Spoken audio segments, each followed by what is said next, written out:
All right, everybody, welcome to our City Council meeting. It's just after 2 on Tuesday, August the 26th. We are here at the Exchange. City Hall is still under construction, and until it's completed, we will be having our meetings here until probably about October. So first item on the agenda is to go in camera, and of course in camera is when we discuss matters that we're not allowed to have discussions on in open session. So I'm looking for a motion to go in camera. Motion by Councillor Dabrowski, second by Councillor Baldinelli. We'll call the vote. All those in favor? Okay, and that's unanimous. And when we're concluded our in-camera meeting, we'll resume again in open session right here. Thank you.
All right, everybody, welcome back to our City Council meeting and to our studio audience. Thank you for being here.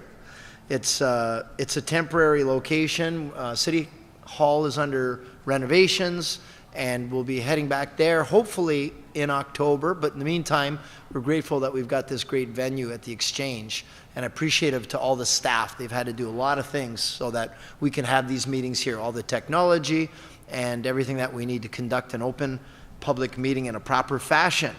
So we just concluded our in-camera portion of our meeting where we discussed matters that we cannot talk about in open, and now we're resuming back in open. And as is our tradition, we like to start off with the singing of O Canada, and I would ask, I'm going to introduce the O Canada singer, and then I would ask if you're able to stand. First off, maybe I'll first call our singer. If Marie could come to the microphone, and I'm going to introduce you, Marie. Marie Makeba? Do I have that? Makeba. Okay, Makeba. Okay, well, we can stand now, sure. And then I'll read the introduction. Sorry. Marie Makeba. Marie, who performs under her middle name, Makeba, is a singer-songwriter who's been performing the national anthem for years in front of large audiences, including this studio audience. She's passionate about music and has released some of her vocal sounds on Spotify and Apple Music. She was once faced with the possibility of ceasing her performances after having a vocal polyp removed. Makeba encourages others to share their passions with the world and embrace risks. With that, we look forward to having Makeba sing today's version of O Canada. The floor is yours. Thank you. Oh, Canada,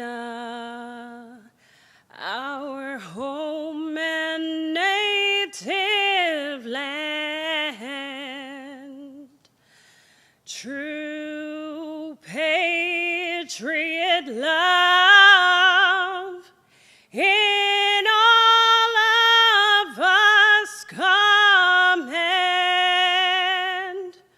with glowing hearts we see thee rise, the true north, strong and free. From far and wide, oh Canada, we stand on guard for thee. God keep our land glorious and free. Oh, Canada, we stand on guard for thee. Oh, Canada, we stand on guard for thee.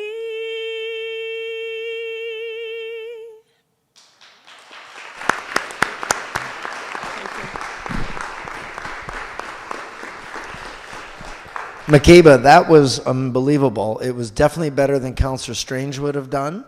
And I want to say definitely the high point of today's meeting. So folks, it's all downhill from here.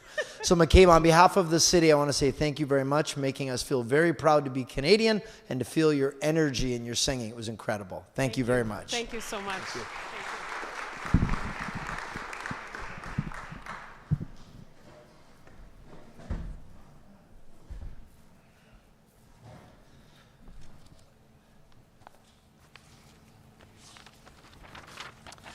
All right, next on our agenda is the Land Acknowledgement and Traditional Indigenous Meeting opening. I'd like to invite former Chief R. Stacy LaForme, former chief of the Mississaugas of the Credit, to share his testimony as we acknowledge and thank the Indigenous peoples who are stewards of this land for a millennia before us. Ani, Gima, Chief R. Stacy LaForme, Mississaugas of the Credit. I'd like to acknowledge the Creator, the world around us, and our place within it. I acknowledge the many nations that walked this land in the past, the many nations that walk it today, and welcome you to the treaty lands of the Mississaugas of the Anishinaabe Bay. The treaties with the Mississaugas are the Niagara Treaty of 1781 and the Between the Lakes Treaty of 1792. I would also like to acknowledge the Treaty of 1764 that recognized the Royal Proclamation of 1763, which set a new relationship between the Indigenous people and the Crown. Chimaguich Bumpi. Thank you, Chief LaForme. We're grateful for the land that we share together. So moving along on our agenda, we are now going to the adoption of the minutes from the council meeting of July the 29th. Can I get a motion to approve the minutes? Moved by Councillor Strange, seconded by Councillor Carrio. All those in favor? Okay, and that's approved. Thank you for that. Next up, disclosures of a pecuniary interest. Any conflicts of counsel? Councillor Pietrangelo? Yeah. You don't, counsel for this meeting will continue where you don't need to stand, but it would help if you put the mic in front of you. Still can't hear you, but I'm sorry, if you can just get, is it on? Check if it's on. There we go. So do we have to turn it on every time and then off? Do we have to? Yes, Yeah, it looks like okay. we do, yeah. No problem. Yeah, okay. So PPD 2025-46, also it's AM 2025-12, Bentley Common, my own property that can be affected. Okay, we've got that. All right, thank you, Councillor Strange, for covering that for Councillor Pietrangelo. Are there any other disclosures? Okay, and then we ask that you put it in writing and submit it to the clerk for the records. Okay, moving on to everyone's favorite part of the meeting. It's the mayor's reports and announcements. All right, first off, we'll start with some positive, happy news. Birthdays. Heather Rizzullo, happy birthday. August the 6th was her big day. Happy birthday, Heather, yes. Also, Gerald Spencer. Is Gerald here? I don't think he's in the room. Is he in the room? No? No. Okay. We wish him a happy birthday. It was August the 7th. And Gerald is our Municipal Enforcement Department manager. And also, City Councillor Vince Carrio, Friday, August the 15th. Vince, happy birthday, buddy. Yes. Moving on, obituaries. We'd like to offer our sympathy to the families of Richard Halle, father-in-law of Tony DeMario in our Municipal Works Department. Also to Jean Augustino, mother-in-law of Roberta Hawkins in our By-law Department, and also the passing of Ken Walker. Ken Walker, did I miss? Oh, I'm sorry, just one sec as I'm backing out. Let me just finish this one and then we'll come back to you, Councillor Pietrangelo. I missed one, sorry about that. Ken Walker, who is better known by his pseudonym, Dr. Gifford Jones. He wrote a syndicated column for many, many years. He's a former gynecologist here in Niagara Falls, Harvard educated, created a bunch of health products, and very, very well known. Well, he finally passed away in his 102nd year. So 101, we did give him the key to the city a few years ago, and his family were in town celebrating his life, and they said that was the high point of his career, getting the key to the city in Niagara Falls. So we're grateful for him and all the years that he was giving us health advice, and offer our condolences on the passing of Dr. Ken Walker. Councillor Pietrangelo, sorry, I couldn't. So I apologize, I wasn't, oh my gosh, and it is in my notes, and my gosh. Also is Councillor Strange's birthday the same day as Heather Rizzullo, and that again was Wednesday, August the 6th. Happy birthday, Councillor Strange, and to make up for it, Councillor Pietrangelo will sing for you a happy birthday afterwards. Thank you. Happy birthday, Councillor. Afterwards, yeah, afterwards. Yeah, go ahead, you make some noise for him, that's good. I screwed up, my bad, I apologize. So we'll talk about some events and announcements that we've recently had, and you'll draw attention to the video screens. First was Flow Fest that took place right here in the Exchange. It was a huge success for anyone who enjoys beer, and the place was abuzz in beer enjoyers, and we're thankful to our staff for putting on a really successful event, and I know that they're really excited about year 2 for Flow Fest, which will be back right here. Niagara Fiesta Extravaganza took place at Fireman's Park, where we celebrated all things Filipino.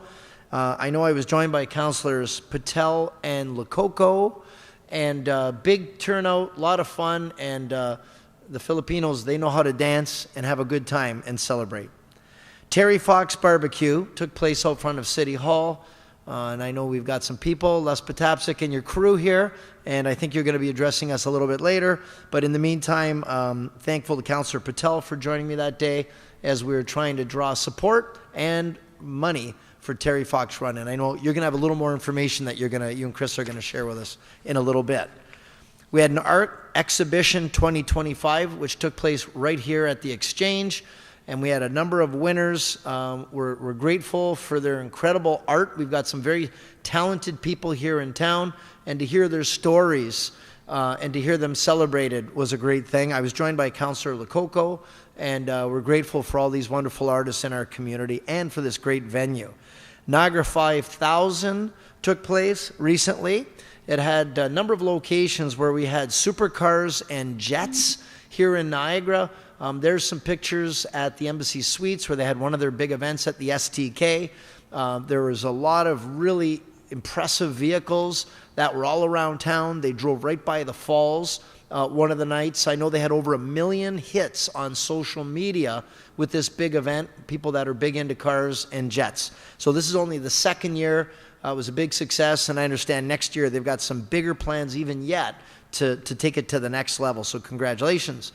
The Mass Cricket Tournament took place at John Allen Park. They celebrated 5 years of being in our community. I was joined by Councillor Patel, and there I was with the bat, and she had a chance to pitch the ball, and I don't know if it was an accident or she was just throwing wild or she slipped, but she threw it right at my head.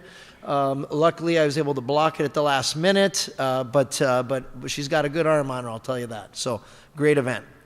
Gord Singleton Memorial Sign Unveiling took place as we put an honorary name of Gord Singleton Way on Whirlpool Road, connecting Stanley Avenue and the Niagara Parks Commission. I was joined that day by Councillors Strange, Newestag, Pietrangelo, Patel, and Lococo, where we unveiled the sign along with his wife Luann and his son Chris. It was a wonderful day as we celebrated a life well lived, somebody who was the top cyclist in the world, who held a number of world records and made us proud on the global stage, and also as a great entrepreneur in our community. So we'll miss you, Gord, but here's a way that we'll see you every day when we drive down this road. So thank you to staff for putting this event together and for council for attending. We had a wastewater provincial announcement at the Niagara Falls Water Treatment Plant. We were joined by Minister Surma, Minister Jones, and Minister Oosterhoff.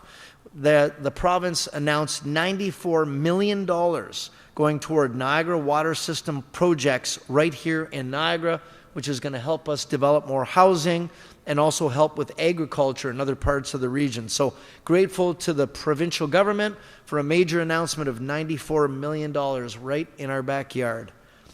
Shooter McGavin from the famous movie Happy Gilmore was in town, and there I was presenting him a picture of the falls, and it was interesting because about 12 years ago, I was able to meet Happy Gilmore himself. Why am I going blank? Adam Sandler, thank you.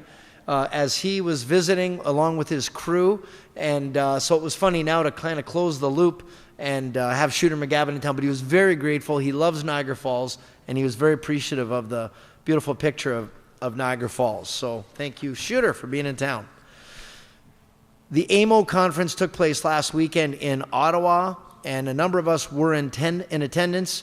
I was joined by Councillors Patel, Strange, Baldinelli, and Lococo, and this is the annual Association of Municipalities of Ontario conference, where all the ministers are there, the premier's there. There's a number of people that are there that day where you network with other mayors and city councillors and reeves and regional councillors, share ideas, share best practices, and exchange ideas. I was also joined by our CAO and our head of economic development with some fruitful meetings and some good, long-lasting relationships that'll continue on. So thank you to all who took the time to join us there. Chipawa Library had their temporary location opening on Saturday. I was joined by Councillors Patel, Strange, Pietrangelo, and Lococo as we took the old bakery and turned it into a bookery. And yes, I'm getting more mileage out of that bad joke, but we're glad that we have a continued presence for our library in Chipawa as we work, and we'll be discussing this a little bit more, about the Chipawa Community Center and where it'll be the eventual permanent location for a number of things, including the library.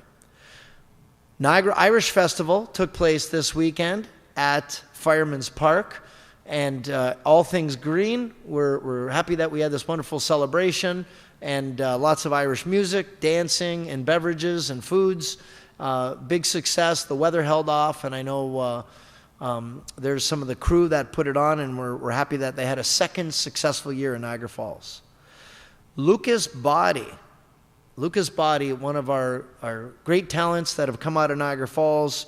He had a WBA lightweight title elimination bout. He was representing Niagara Falls in Florida. He was successful. He did win. He now goes to 20-0 with 15 knockouts. Niagara Falls boy doing great, and we're looking, hopefully his next fight will be a title fight, and he's fighting under the Jake Paul card, which is huge. Jake Paul was right ringside and cheering him on, and they become good friends, and I got to tell you how proud we are to watch. Classy guy, in incredible shape, and really having some huge success. And we loved when they said Niagara Falls on that international broadcast. It felt good. It was a really good feel. So congratulations to Lucas, and look forward to the next fight. I'd like to thank City Council for representing the city at a number of different events, starting off with Councillor Lococo representing the city at the African Women Acting Greetings, Councillor Patel representing the city at the Asian Night Market, the Indian Independence Day Car Parade, the Lundy's Lane Historical Summer Drive and Lunch, Autism Ontario's 25th business anniversary, and the Niagara Falls Cat Cafe first anniversary. So thank you, councillors, representing the city. Business milestones and events. Enniskillen just celebrated their 50th business anniversary, so we were happy to be there with all the people that have helped make our wine industry what it is and the talk of the world. Congratulations to Enniskillen, where they really made ice wine famous here in Niagara. Pet Country Market opened up in Chipawa. It's a pet food and accessory store in Chipawa. It's a franchise. They're going to be opening up several all over the province, and beautiful store with everything in it that you'd ever want. So we're happy for Chipawa. Now you've got your own pet store. Arterra Wines, which owns Enniskillen as well as many other wineries, celebrated their 150th business anniversary. 150 years in business. They've got 200 employees right here in Niagara Falls, 2,000 around the region. I was joined by Councillor Patel and Councillor Newestag and Councillor Lococo, thank you for that, for the opening of the celebration of Arterra, 150 years. Incredible, congratulations. And that's the president of the company on the left side of the picture.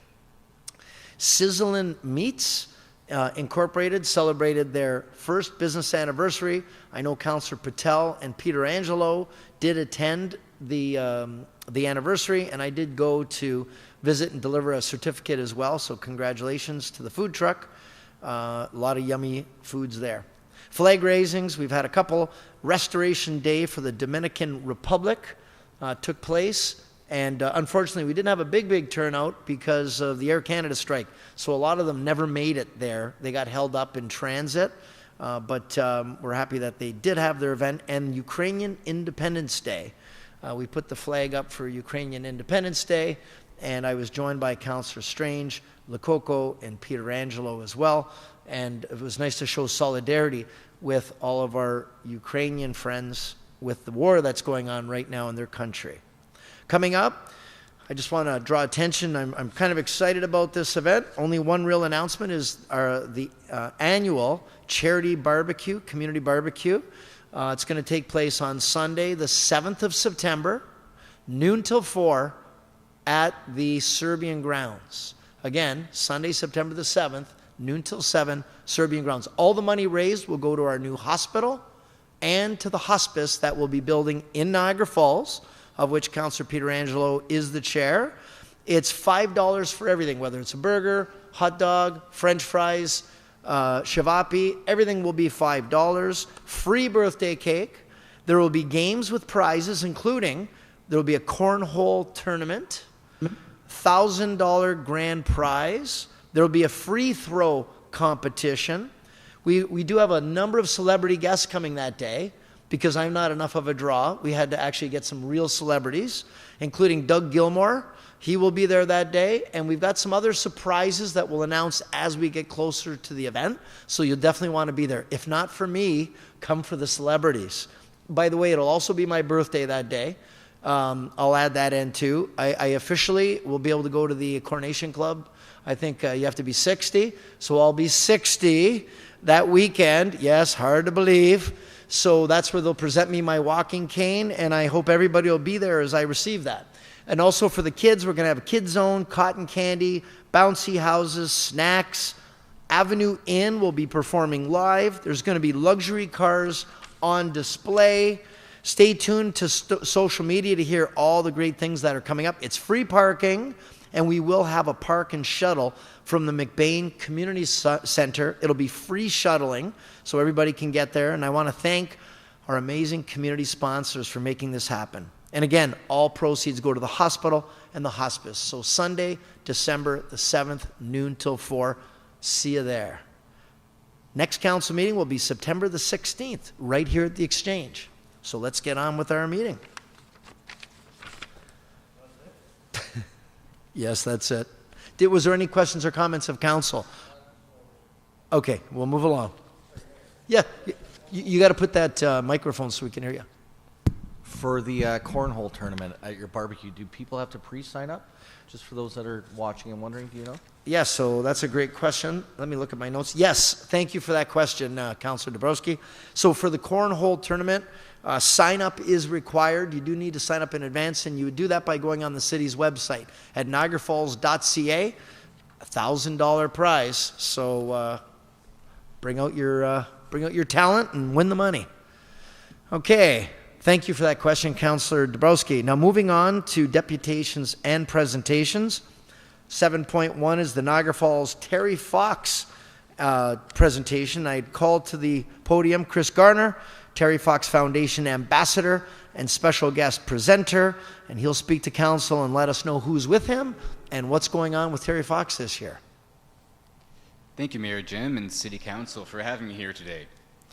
I became a special guest presenter and ambassador for the Terry Fox School Run last year, and recently joined the Niagara Falls City Terry Fox Run Committee. Since joining the committee, I've learned some pretty amazing things about Niagara Falls and Terry Fox. While this is the 45th year of the run nationally, for Niagara Falls it is the city's 40th time participating. The city was recognized in 2023 for surpassing $1.5 million raised, with having over 16,000 participants in those 40 years.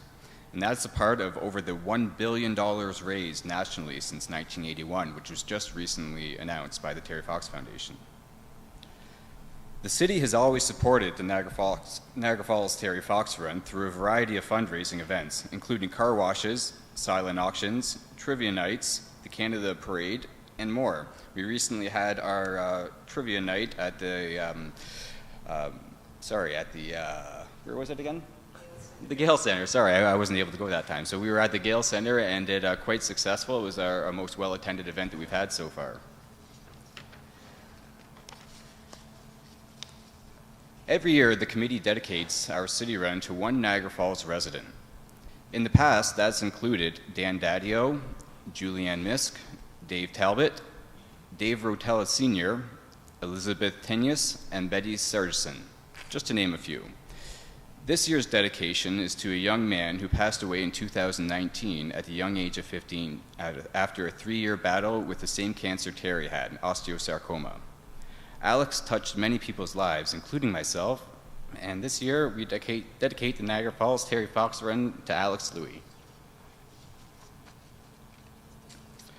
I have a picture here from when Terry visited Niagara Falls, and as with Mayor Thompson, maybe I'm going to pass it around for councillors to take a look at.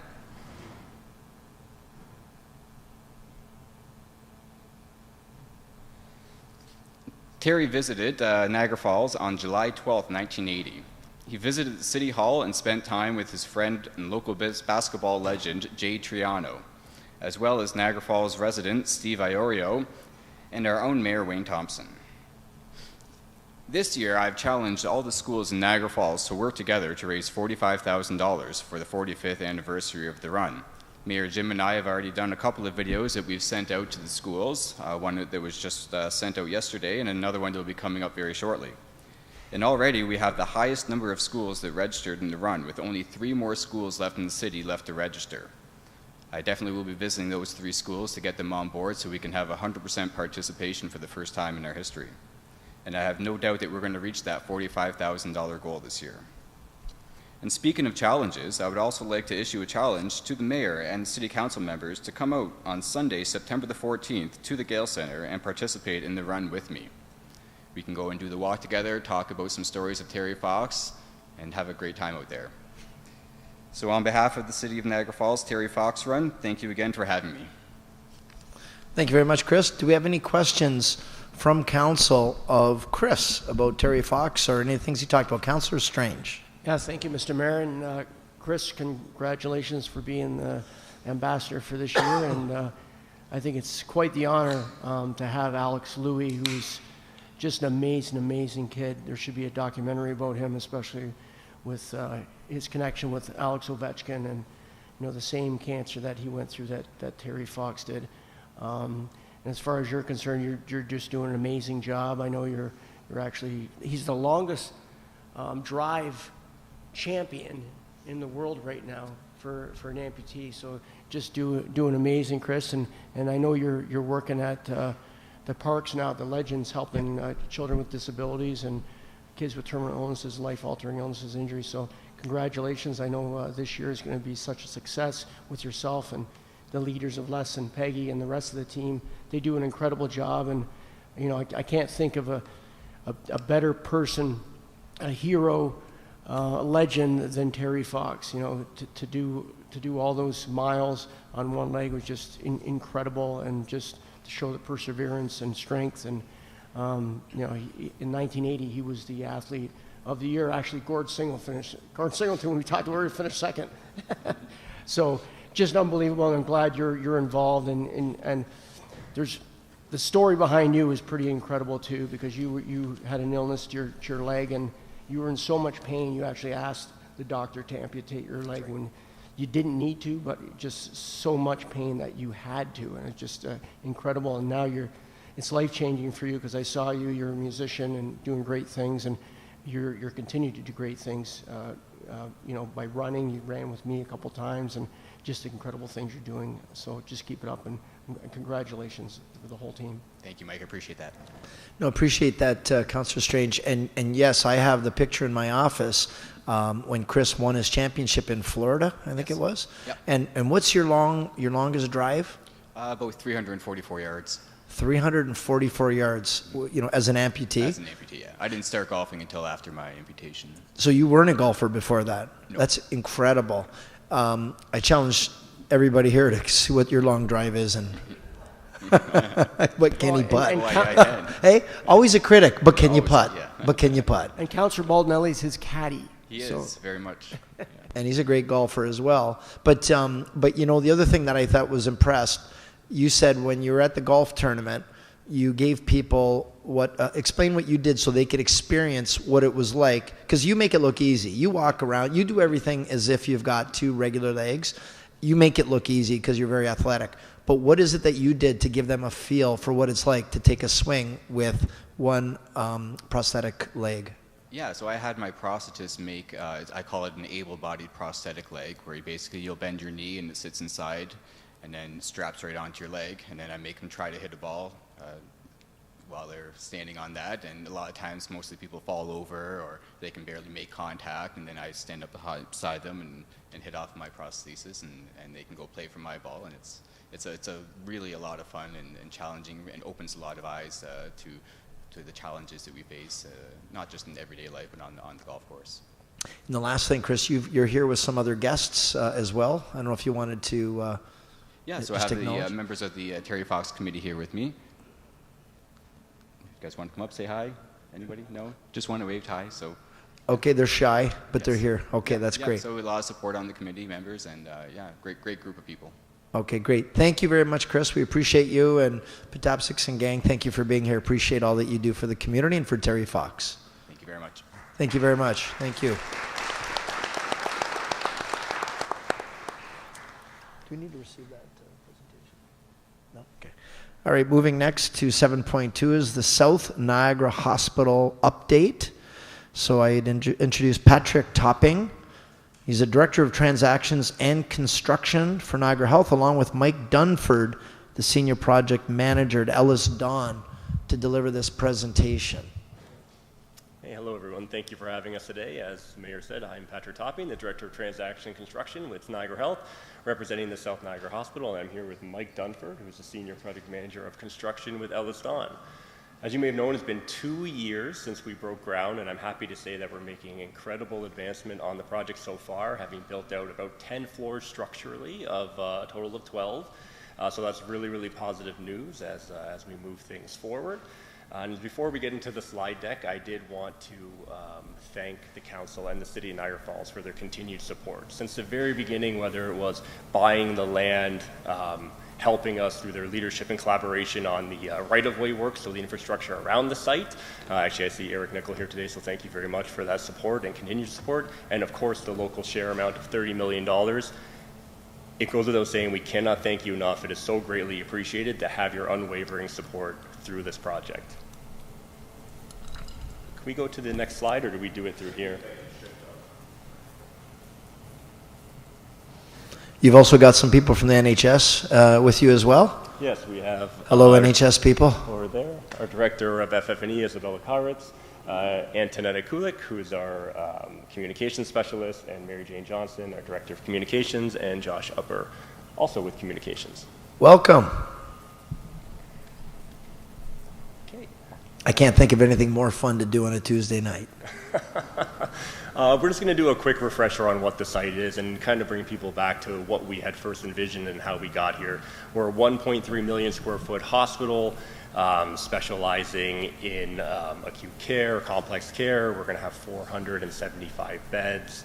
One of the major things that we wanted to be recognizing that Niagara's an aging community is be a very accessible site.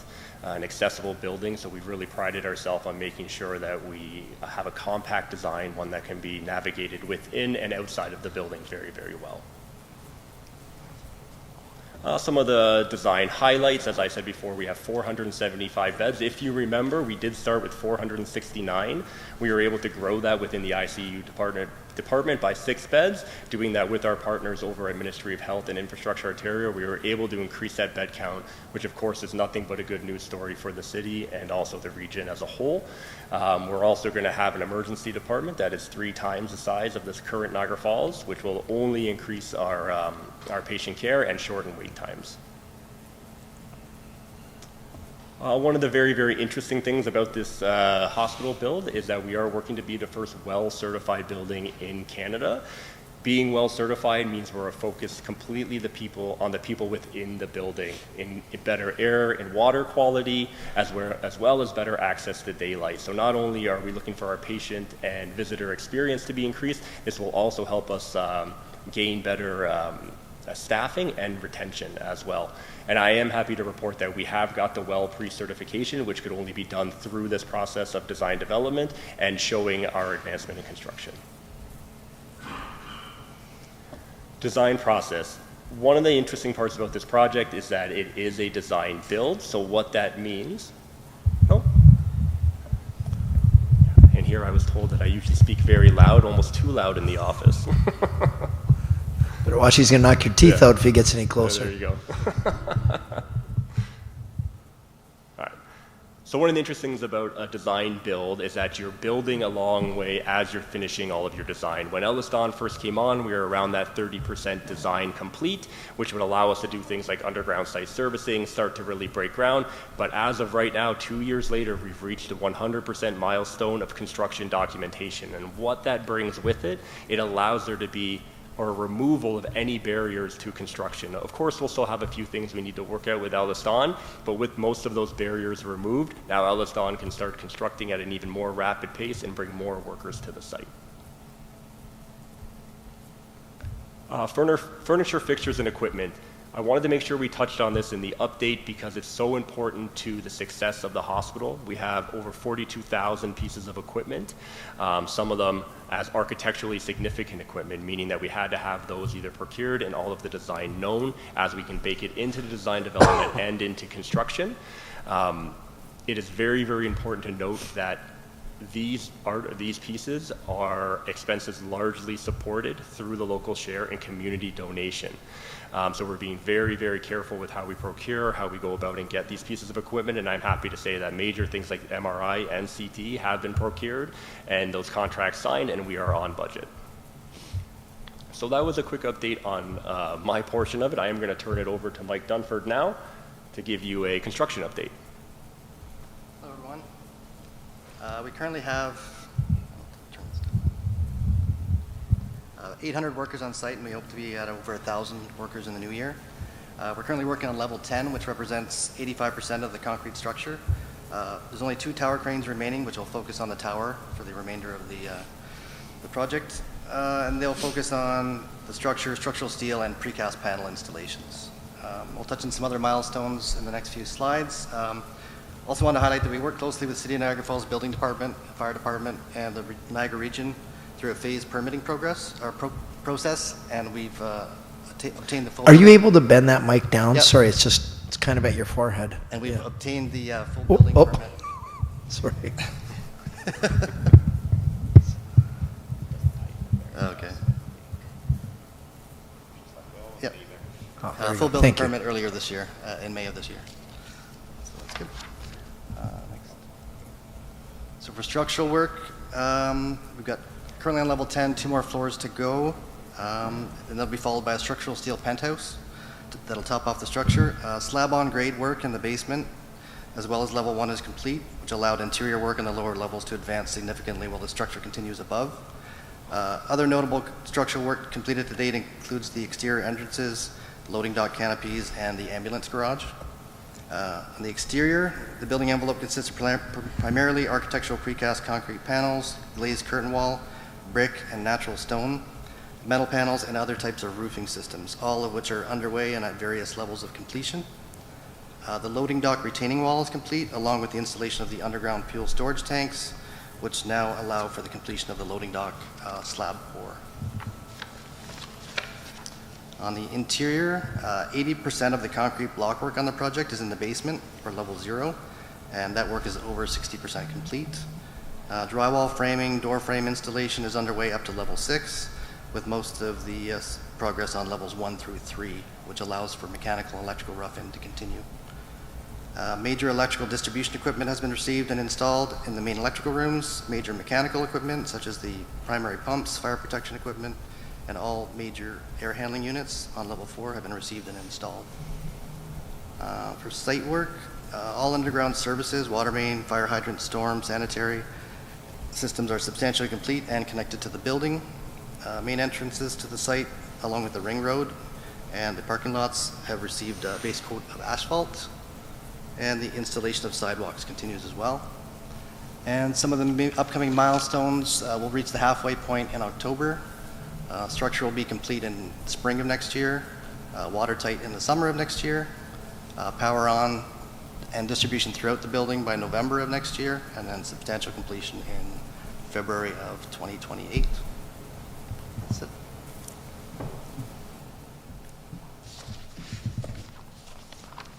That's it. Okay, thank you. Questions of council for presenters? Councillor Lococo. Thank you, Mr. Mayor. Through the chair to our presenter, thank you so much for the presentation. I know that you commented in there that we're currently progressing on schedule, so that's one of the questions, are you on time? So that's great. I know this presentation is not about budget, but will you be coming back at another time about budget, and are we on budget? Yeah, I'll comment, we are on budget. We work very, very closely on a day-to-day basis with Augustino, our partners, to ensure that we're monitoring and showing any risks and how to mitigate them. Right now, there is no signs of not being on budget. I don't anticipate anything changing. Great, thank you very much. Councillor Newestag.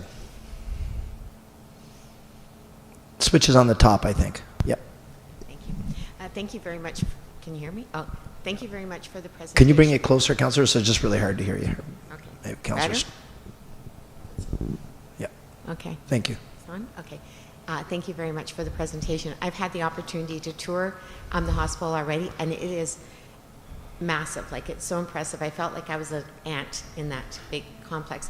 Out of curiosity, what is the difference in square footage between St. Catharines and this, to give us a perspective, because we've all been to the St. Catharines Hospital, but when I went to this one twice during the, not even done yet, it is absolutely overwhelming how large it is.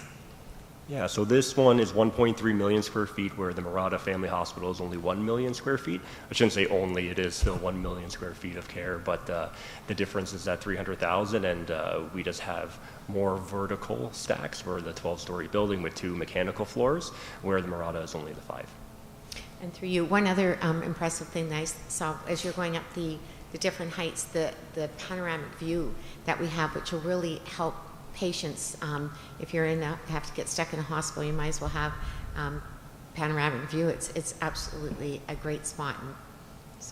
Yeah, that actually fed really well into our well certification and going for that, because we had such great views and access to daylight. It was really something we had to take advantage of, and through the design we were able to do that.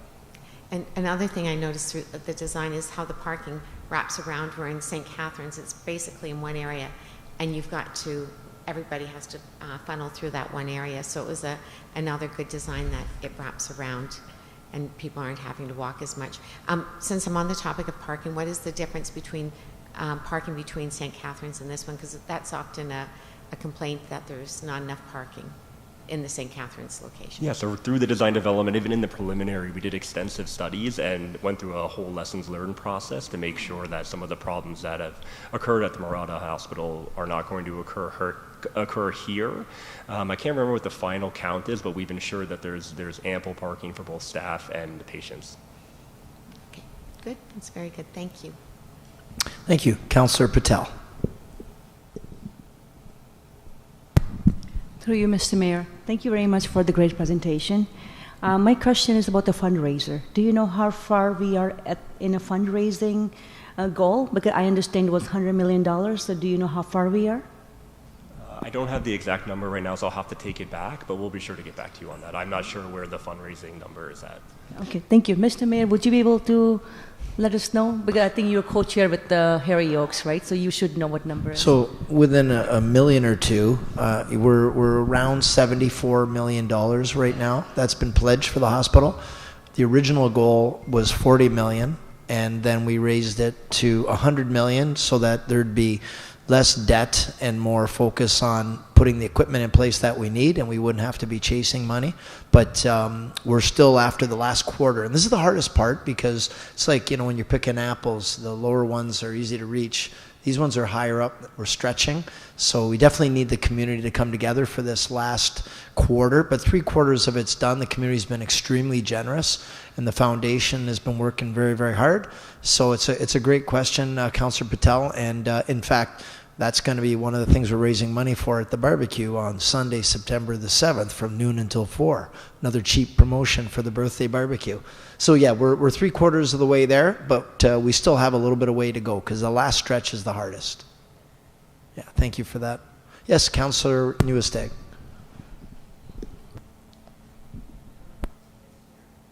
To you, Mr. Mayor, and I'm not sure if you'd be able to answer it, but one of the comments I'm often getting from the public is that this hospital is great. We're being able to put all the nice equipment in with the help of yourself and Foundation, but they're concerned about the staff. Will we be able to attract, because we're always hearing about shortages of personnel. Is there any way we can get an update and to satisfy the public with that concern? Well, I would look to the NHS. They'll do a lot of, and I don't know, I know we're catching you off guard. Maybe you didn't prepare for this. No, I wasn't asking for you. I'm just saying in the future, or Yeah. maybe coming back, because I'm just hearing it over and over. People are concerned because that's what they're hearing is shortages of different hospital personnel, that we can help satisfy them that, yes, we will be well-equipped staff-wise. I think that's a great question that we can ask the NHS to come back and let us know how the recruiting is going, because I know we've had a tough time recruiting emergency doctors, but not just here. This is across the country. It's a stressful job. But I will say this, if I was a new doctor graduating from medical school, I would rather work in a newer, modern facility with updated equipment and bright lights and natural light. It just versus our 1958 wartime hospital. I know if it was me, I'd rather come into that kind of a facility. So I'm hopeful that it's going to attract the brightest and best minds and give us the best healthcare. But I'm not the expert, and I would leave it to the NHS. Maybe they can come back and we'll give this message to you and give us an update on how the recruiting's going as we get closer to opening up this 1.3 million square foot center of excellence. Great question. Thank you. Councillor, back to you. Councillor Patel. Ping pong. Back to you. Through you, Mr. Mayor. Mr. Topping, I'm not sure who will be able to answer this question. Will be Mr. Topping or Mr. Dunford? Building looks amazing looking from far away. It's going up fast. It's a beautiful sight when you drive by the highway. Is it possible to set up a visit for a council to come look at the building?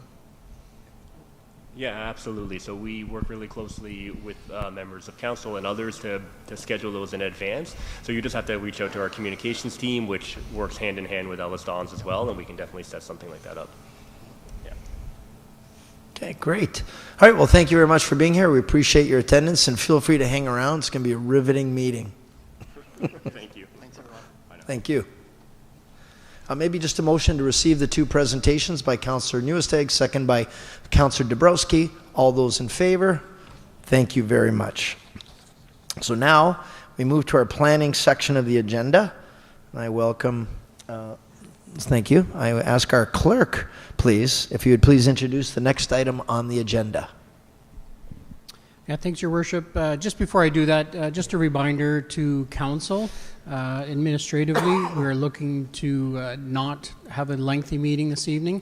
So when we get into the public portion of this meeting, yes, you're all aware that the public has 5 minutes to speak and make their address to Council.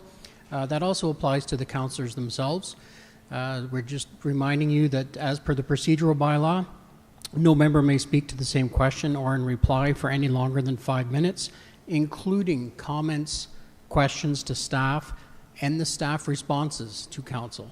So just a reminder of that. I'll be nudging the mayor to, as the chair of the meeting, to follow those procedures, but just to do everyone a favor and keeping those comments brief and those questions afterwards. All right. Everybody good with that, Council? Okay, thank you for that. And our staff are going to help us keep. Mr. Clerk, will our staff track the time for, yep? Yeah, so thanks for pointing that out. As you're aware, there is a timer on the screen for comments, and that includes the questions from council. It does give a notification at 4 minutes and 30 seconds to give you a reminder to wrap things up, and it will beep again around the 5-minute mark, and that's where I will be elbowing and nudging the mayor to have the speaker wrap up as well. Thank you, Mr. Clerk. Okay, so moving on to the planning portion of the meeting. A public meeting is now being convened to consider a proposed amendment to the city's official plan and zoning bylaw to permit 34 vacation rental units at 5901 through to 6009 Bentley Common. Notice was given by first-class mail in accordance with the Planning Act on July 25th, 2025, and by posting a sign on the property in question. In accordance with Bill 185, the minister, the applicant, or a specified person, public body, or registered owner of any land to which the official plan amendment and bylaw will apply, who made oral submissions at a public meeting or written submissions to City Council prior to the adoption of the official plan amendment and or passage of the bylaw, may appeal the official plan amendment and or the bylaw to the Ontario Land Tribunal. Third-party appeals are no longer permitted. I should also point out that a sign-in sheet for this portion of the meeting does exist at the back of the room on one of the podium tables there. Feel free for anyone wishing to sign in, to leave your name and address on that sign-in sheet. Thank you, Mr. Clerk. I'll now call on Danielle Foley, our Senior Planner, Long Range Planning and Initiatives, to provide an overview of the report. Thank you. Good afternoon, Mayor, Council, staff, and area residents. Thank you for joining the public meeting for the Official Plan and Zoning Bylaw Amendment, Application AM 2025-012, to permit vacation rental units within the 34 existing townhouse dwellings.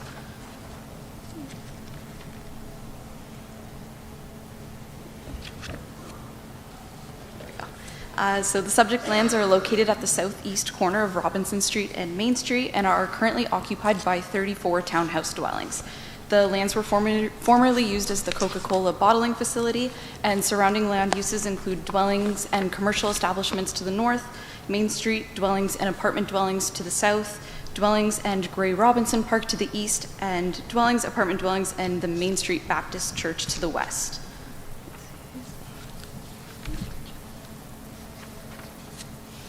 So just for some background, in February of 2024, a minor variance application was approved which permitted vacation rental units as a use in 7 of the townhouse dwellings. In July 2024, a subsequent minor zoning bylaw amendment application was submitted to allow this use in the remaining 27 townhouse dwelling units. At that time, staff determined that an official plan amendment would also be required for the 6 units that are designated residential in part. At the December 2024 council meeting, this application was deferred by council at the time to work with staff to come back with a comprehensive application, which is what's before you tonight. So that was submitted in May 2025, and it is a comprehensive official plan amendment and zoning bylaw amendment to establish a consistent designation across the lands and permit VRUs as a use in all of the dwelling units. So, as mentioned, the lands are designated minor commercial in part and residential in part, which are shown as the blue on the site plan. The lands are located within the Drummondville intensification node, and again, the application proposes to redesignate the lands designated residential as minor commercial. For the zoning bylaw amendment application, the site is currently zoned a site-specific residential low-density grouped multiple dwelling zone, so the R4 916. Again, as noted, the minor variance allowed VRUs as a use in 7 of these units, and this amendment proposes to rezone the lands as a general commercial zone and carrying forward the site-specific provisions to allow for the as-built residential townhouse form to exist. A public open house was held on July 16th of this year, which was attended by the applicant, their planning consultants, members of the ownership group, and 2 members of the public. There were a couple of questions seeking clarification on the revised application, including whether VRUs would apply to all of the townhouse dwellings, which staff clarified they would apply to all 34 dwelling units. There were also clarification seeking questions about the licensing requirements, which staff confirmed that the city's VRU licensing requirements would apply to any unit seeking to be used as a VRU. And in terms of tax implications, staff reiterated that currently MPAC assesses these properties based on use, so the tax classification as residential would not change, as there are currently no different tax bases for short-term rental uses. So from a planning perspective, staff are supportive of the application as it conforms to provincial, regional, and city policies that encourage complete communities. The site has a long-standing relationship with commercial activity. The proposal will establish a consistent designation across all of the lands, which results in a logical expansion of the minor commercial designation. The amendment also proposes with the aligned plan function of the Drummondville node as a mixed commercial area. It's compatible with surrounding land uses, and lastly, the lands are within about half a kilometer of the tourist core at the Falls View Boulevard, making them appropriate for this type of use. So in conclusion, staff recommend that council approves the official plan amendment and zoning bylaw amendment application to permit the vacation rental units, subject to the regulations outlined in report number PBD 2025-46. Thank you. Thank you, Ms. Foley. Any questions of council for Ms. Foley? Councillor Lococo. Thank you, Mr. Mayor. Through the chair to Ms. Foley, In the past, there were concerns brought up about concentration of VRUs and owner-occupied short-term rentals. Are we concerned about the concentration in that neighborhood, being that there's 34 right there, plus there's more in the neighborhood? Are we concerned about the concentration? Yeah, so through you, Mr. Mayor, thank you for the question, Councillor. The undue concentration of VRUs is subject to residential designations, which is why we're looking at bringing this forward to a minor commercial. So those policies are in place on long-standing sort of neighborhoods that have just residential use, and then due to the location of this being within the Drummondville node, really close to commercial uses as well as tourist, the undue concentration we're not very concerned with here. And also to note, it doesn't necessarily mean that all 34 townhouse dwelling units will all be used as VRUs. It's rather just adding the permission, and it's up to the owners whether or not they choose to operate it as that. Thank you. Through the chair, I think that the residents that live around it really don't care if it's term commercial or residential. The end result is there's still short-term rentals or vacation rentals, and it's still in a concentrated. So I'll go beyond that. I guess my next question is, in the report it talks about that the VRUs are supporting tourism, and it did talk about the commercial zoning. Did the city get credit for 34 units to our housing goal? So through the mayor, this proposal for the the existing development for the 34 residential units was before the city's housing strategy, so those did not account towards those counts at the time.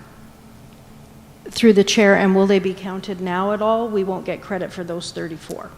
No, because the development was pre those policies existing. Great, thank you very much. Yeah. Okay, you've got your questions answered? Councillor, you're good? Okay. Any other questions of council? Do I see a hand? Yes, Councillor Newesteg.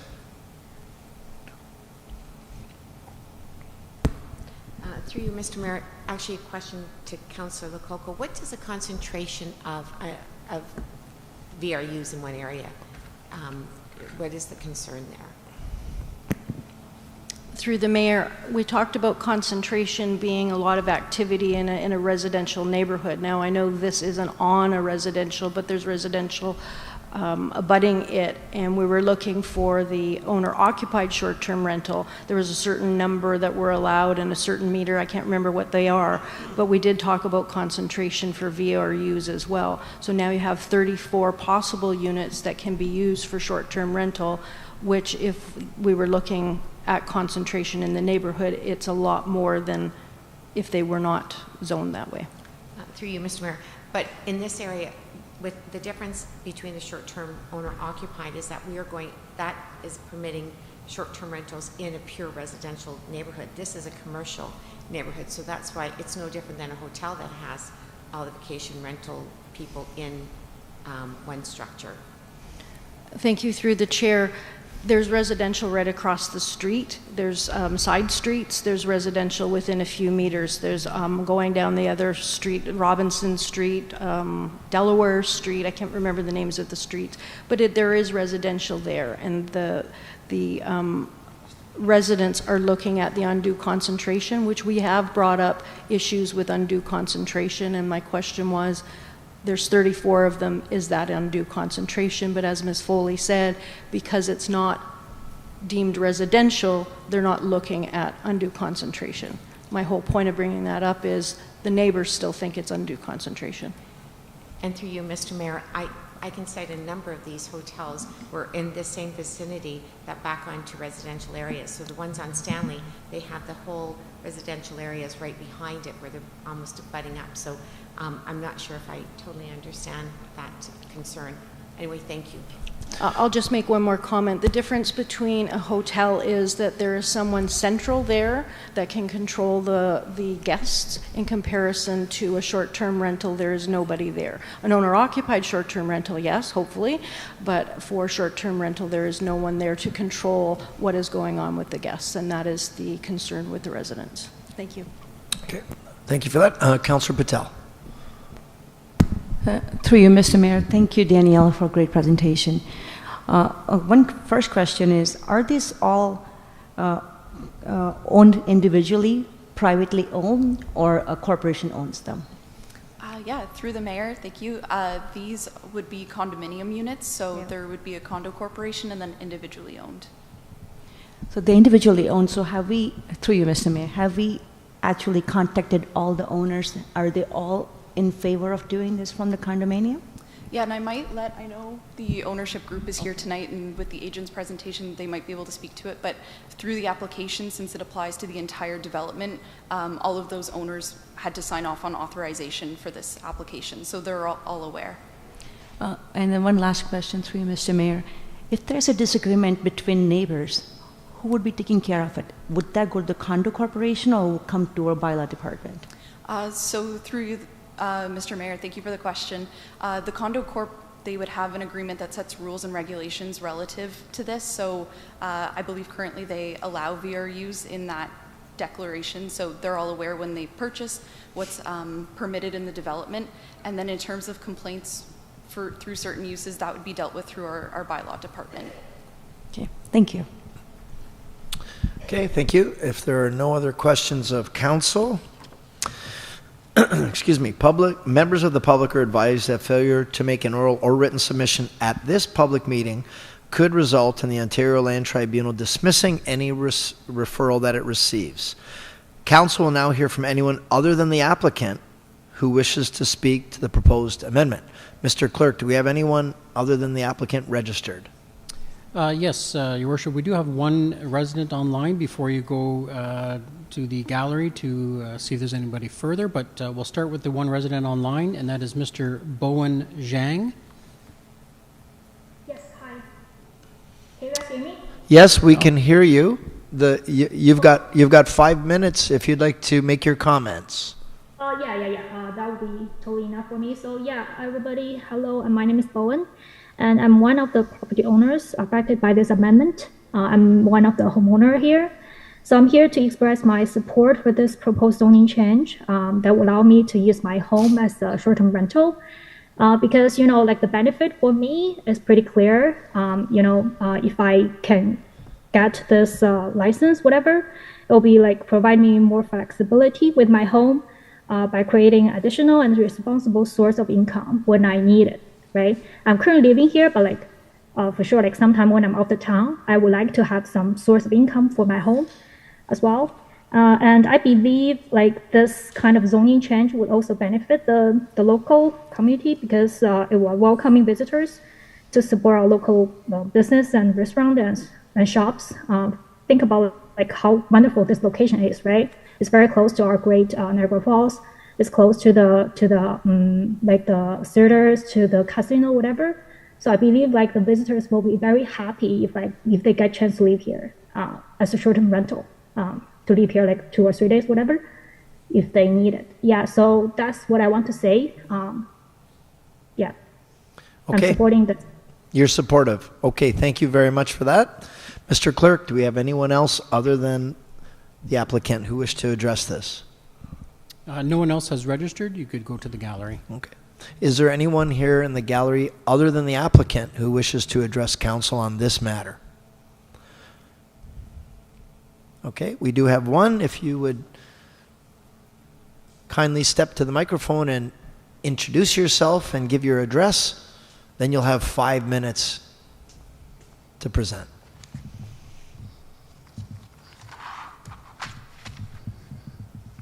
Thank you. My name is Frank DeLuca. I live here in Niagara Falls. I had the question answered, so I just wanted to, the question about ownership, so I just want to continue on that question, and I will, through you, ask the question. If there are owners, which ones do they own? And I'm going to ask the second question at the same time, because if they do own a unit in there, how come there's not 6, 7 applications? If I am a resident in Niagara Falls and I wanted to change the zoning of my my house to have a VRU, I have to pay an application fee. So why isn't it 6 times rather than, 34 applications? Okay, maybe we can get an answer, Ms. Dolch, if you can guide us on that one. Thank you, Your Worship. Through you to the Speaker. So again, it depends. Again, it can apply to a number of properties. It doesn't just apply to one property. It depends how the application comes in. Again, as long as you have all willing parties to make that application, you don't have to just rezone one piece of property or redesignate one piece of property. It can be a multitude of properties depending on who's made the application. Okay. So through you, next question. Same person, obviously. Is there not a process once somebody owns a unit from a condo that there is a part lot control situation where you have to sever that piece from and they pay a separate tax than everybody else on that, in that unit? Or in that, so let's say there's a block of 5 or 6, I'm not sure exactly how they're set up, and somebody buys one of them. Does that one not have to be set different from it, and the corporation no longer owns it, and that person owns it individually? Thank you, Your Worship. Through to the Speaker. So it depends on the type of condominium corporation. Again, there's vacant land condos, there's standard condos, so it just depends on the type of operation. But either way, again, as long as they have authorization to make an application on their behalf, even if it was a vacant land condo, then they would be at right to do so. Okay, thanks. Okay, so now we have here 34 units. We have average of 4 bedrooms per unit. We have a 120 unit motel. It's commercial. We want to give it residential, so they pay residential taxes. They should be paying commercial taxes. They're running it exactly like a motel. So what we are foregoing in regards to this and circumventing this process is the accommodation tax. We are also circumventing the fire inspection tax, or the fees, and the VRU license. So if I want to do this pretty simple, if I multiply 120 times the accommodation tax of $5, the fire inspection of $500, and the VRU license of $500, and the commercial tax, we have foregoing $500,000 in tax per year because they are going to go residential rather than commercial. $500,000 can hire another firefighter, do the fire inspection. We can hire 8 more inspectors to go after the 2,500 illegal Airbnbs we have in Niagara Falls. The accommodation tax for those 2,500 is another $2.5 million. The fire inspection would be $1.25 million, and the VRU license is $1.25. That's $5 million we're leaving on the table right now if we go after the illegal Airbnbs. And I would suggest to all of us that if you're a local person and you have a unit, I think that it's more important that we have people who are not from here come here and operate a ghost motel, hotel, whatever you want to call it, and go after those people first. If this was zoned residential, from this Councillor Coco, the high concentration of VRUs would have disqualified them. Because it's commercial, that's why they're going to a commercial designation. And if approved, this is a slap in the face for every hotel owner, every motel owner, and every B&B, and every legal VRU, because you have to level the playing field. If you require, if this gets approved, there's three things I'm going to ask. I know I have 15 seconds. If you could just indulge me for 10 more seconds. Ensure, for approval, ensure that this is a commercial enterprise and taxed appropriately. License all 120 units. They've been operating for how many years? With 7 units, they don't have a license to VRU. Fire inspection for all units. Lastly, and quite important, is to finally clean up the huge mess in front of this place that's disgusting and has been told 3 times to clean it, and it hasn't been cleaned. Thank you very much. Okay, thank you. Well, I'm going to first go to our planner to answer some of your questions, and our CAO about the MAT tax, and then when the proponent's up here, we can ask them about the other part of the property on the north side. Ms. Dolch? Thank you, Your Worship. So with regard to the first comments on the mat tax, so it is applicable to these properties. So vacation rental units are must pay that mat tax fee.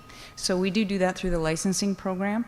The licensing program charge is $500 plus the annual or renewal fee of $250. That does cover off. We do inspections, building permit inspections if required, depending on the type of if they need permits or anything like that. And we do the fire inspection on all these applications. As part of it, for people that don't know, they do have to submit a fire exit floor plan. That's reviewed by fire staff. They have to provide smoke and CO2 alarms, all these things. They need commercial insurance to operate these. So we do have a number of requirements through our licensing program here at the city. And then the last question, again, on undue concentration, I just wanted to kind of comment on that a little bit.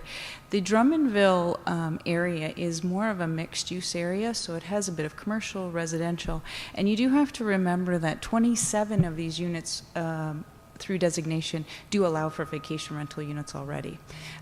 We're only considering the residential portion, which is 6 units. So again, our 6 units, an undue concentration that are converting over.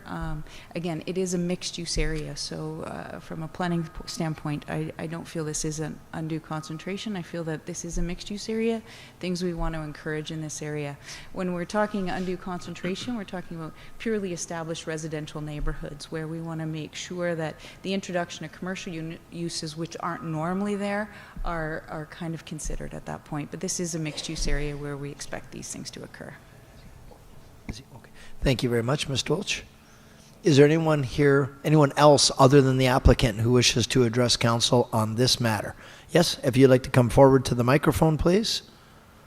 And again, if you could state your name and your address, and then you'll have 5 minutes, up to 5 minutes. Good evening. So my name is Juncheng Wang. I am speaking on behalf of the owner of 5981, 5977, 5921, and 5929 Bentley Common. I live at 5981 Bentley Common, and I'm also the owner of this property. So we're here to express our support to allow vacation rental units in this neighborhood. So the policy would allow us to earn additional income. So it's actually pretty important in today's economic climate. And as for concerns about, let's say, influx of tourists and potential safety issues, we believe those concerns may be somewhat overstated, because our intention is only to rent our rooms on weekends, not to operate, like, say, full-time hotels or anything like that. And we believe this would have minimum impact on the neighborhood or traffic or public safety, and providing meaningful financial support to local homeowners. And thank you. That's it. Okay, thank you. Thank you very much.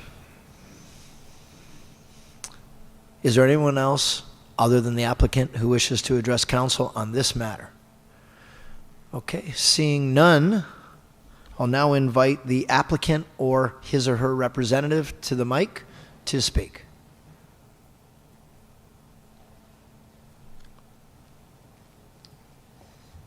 Thank you, Your Worship. Good afternoon, members of council, members of the public, city staff. My name is Stephen Fraser.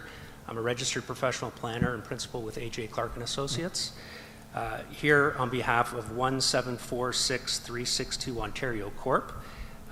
The applicant, as we know, is in attendance this evening in support of the official plan amendment and zoning bylaw amendment to permit vacation rental units as an additional use within the existing development known as Bentley Common. I want to take this opportunity, if I could, to thank city staff, especially Kira Dolch, Mackenzie Cece, and Danielle Foley for their assistance and cooperation to get to this point in the process. And we certainly support staff's recommendation for approval of the applications before you. Your Worship, in the interest of time, I can forego my presentation. I have one prepared, but what you're going to hear is a lot of what Ms. Foley said. And I know there was a statement by the clerk saying we're trying to not be repetitive. So I'm happy to answer any planning-related questions that council may have. And again, the applicant's here to answer any questions about the operation of the site itself.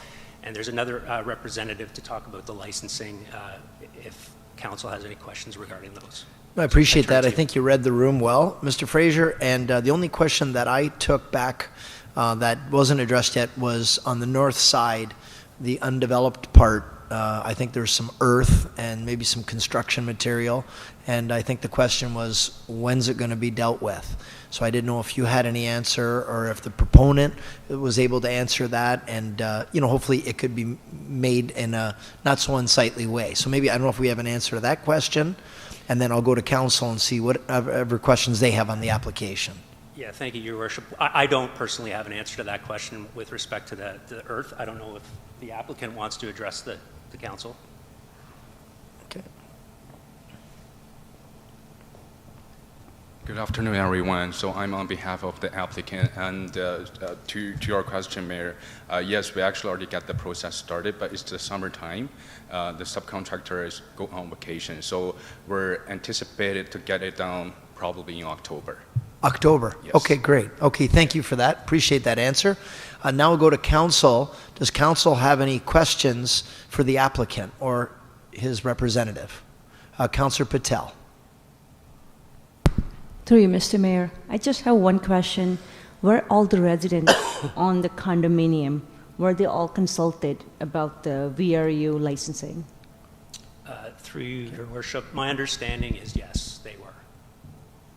And sorry, just to add to that, there are notifications under the Planning Act that they would have been circulated to relating to the application and notifying them that this application was coming forward for all 34 units. Okay, thank you very much. Okay. If nobody has a question, I would like to move the Okay, motion. well, I'll close the meeting in a moment. Just want to make sure, is there any questions of council? Okay, seeing none, the public meeting with respect to the proposed official plan and zoning bylaw amendment is now concluded. I'll go to you, Councillor Patel. Mr. Mayor, I really like this proposal. It's very close to the tourist core. It is where the vacation short-term rentals belong. They're not scattered all over the community and disrupting neighborhood. And it will also support the businesses surrounding area. And Drummondville area is already mixed use. So I think it's a perfect fit there. So I would be supporting the motion, and I make a motion to accept the recommendation. Okay, thank you. And I've got Councillor Newestag on the second. Did you want to speak to that too, Councillor? Got to put it really close to you. Thank you, Mr. Mayor. I do want to take a moment to speak to this. I just want to still be very clear that I don't support VRUs in residential areas, and that's why I support this one, because I think this it takes away all that ambiguity. I want to look at you, and I'm still trying to talk. And I want to commend them for the fact that they went back and they've done this legally. So when they came the first time, instead of having these illegal VRUs sprinkled all over the city, disrupting our residential areas, they came and asked for it. We said that it was very ambiguous the last time they came, because we had we had residential units combined with the VRUs. They took it upon themselves to go back at their own time and expense to do things that are proper and legal. And I want to commend them for doing that, and I do want to support this application. I think it makes a lot of sense. It provides a product that the public is asking for, and I believe it's in the right area of town. If we recall, the place before was commercially zoned up until they took it over. So if they hadn't have gone through that application and bring it residential, probably because somebody told they had to, it would have been commercial, and this would never have been an issue anyway. So I think this is a great development. It's in the right place. It's the right product. It takes away all the gray area, any ambiguity. And I think we need to really look at this where it's legal, and maybe this is a place now that we can say we should be looking at encouraging people to do the things the right way and legal, and maybe start looking at these illegal Airbnbs right now, because that's not what we're supporting. I thank you, and I do support this, and I commend the developers for doing this. Okay, thank you for that. Any other comments or questions of council? Councillor Lococo. Thank you, Mr. Mayor. I have found that this application's been very confusing. It started off as a residential. They actually got a grant for residential. The grant was approved. They didn't get the money once it was found out that they wanted to go to commercial and to VRUs. It went to the Committee of Adjustment. It's been to Council 2 times. It's very confusing. It keeps on changing, but the residents that live there still live there, and that's why I won't approve this. Thank you. Okay. Well, if there's no further questions or council comments, we'll call the vote. All those in favor? Okay. Opposed? Okay, with 1 opposed. So it's approved with 1 opposed. So thank you very much for everyone for coming out for that application.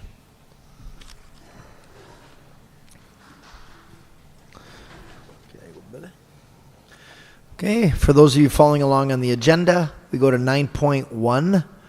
This is Willoughby Historical Museum, and to present to council is Clark Burnett, our Senior Manager of Culture, who's going to give us an overview of staff's recommendation.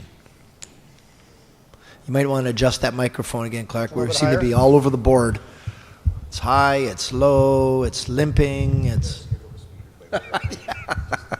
Well, that's the clerk's fault.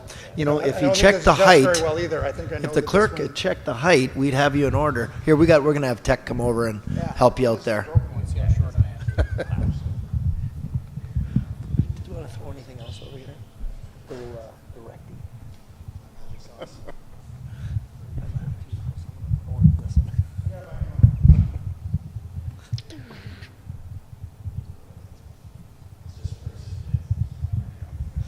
Can you just stand there and hold it, Tyler? It won't be a long presentation.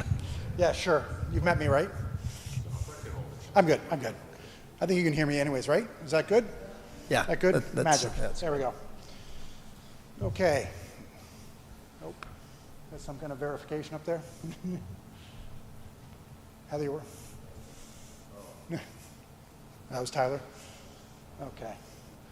So anyways, thank you for this time. I will attempt to be brief and precise. I'm joined here by Suzanne Moser, Head of Curatorial Museum Services as well. I've been asked to present a proposal to Council, outline a plan to share our history in innovative ways, consolidating our collection under one roof. I'll give you some history on the Willoughby location and make you aware of the steps and procedures required for the proposed process, and then how we'll plan to present our history in new spaces. The report has many more details I'm presenting on the topics I think are important to understanding this process and approach. In 1958, the school board announced the closure of one-room schoolrooms in the former Willoughby Township. In response, community members proposed a new purpose for the school section. Oh, it's not moving for me. Oh, sorry, Tyler. I'll let you take it for a second. Thanks. Just use the arrows? That's what I tried. Nope. But anyways, that's where I want to be. Community members proposed a new purpose for the school section number 2 building located at Weaver Road and Niagara Parkway to transform it into a museum. Interest in the museum idea grew during Canada's centennial in 1967. That's a time when many communities across the province and country were establishing local museums to celebrate Canadian identity. In 1968, the newly formed Willoughby Historical Society held its first meeting, and just a few months later, the Township Council established a museum committee and secured a lease for the building. In 2002, the City of Niagara Falls Board of Museums took over museum operations, and today the museum continues to showcase changing exhibitions and displays focused on Willoughby and rural Niagara Falls history, housing the original schoolhouse as it opens seasonally to visitors. Drivers and cyclists alike travel along the southern section of the parkway. Your line, Tyler.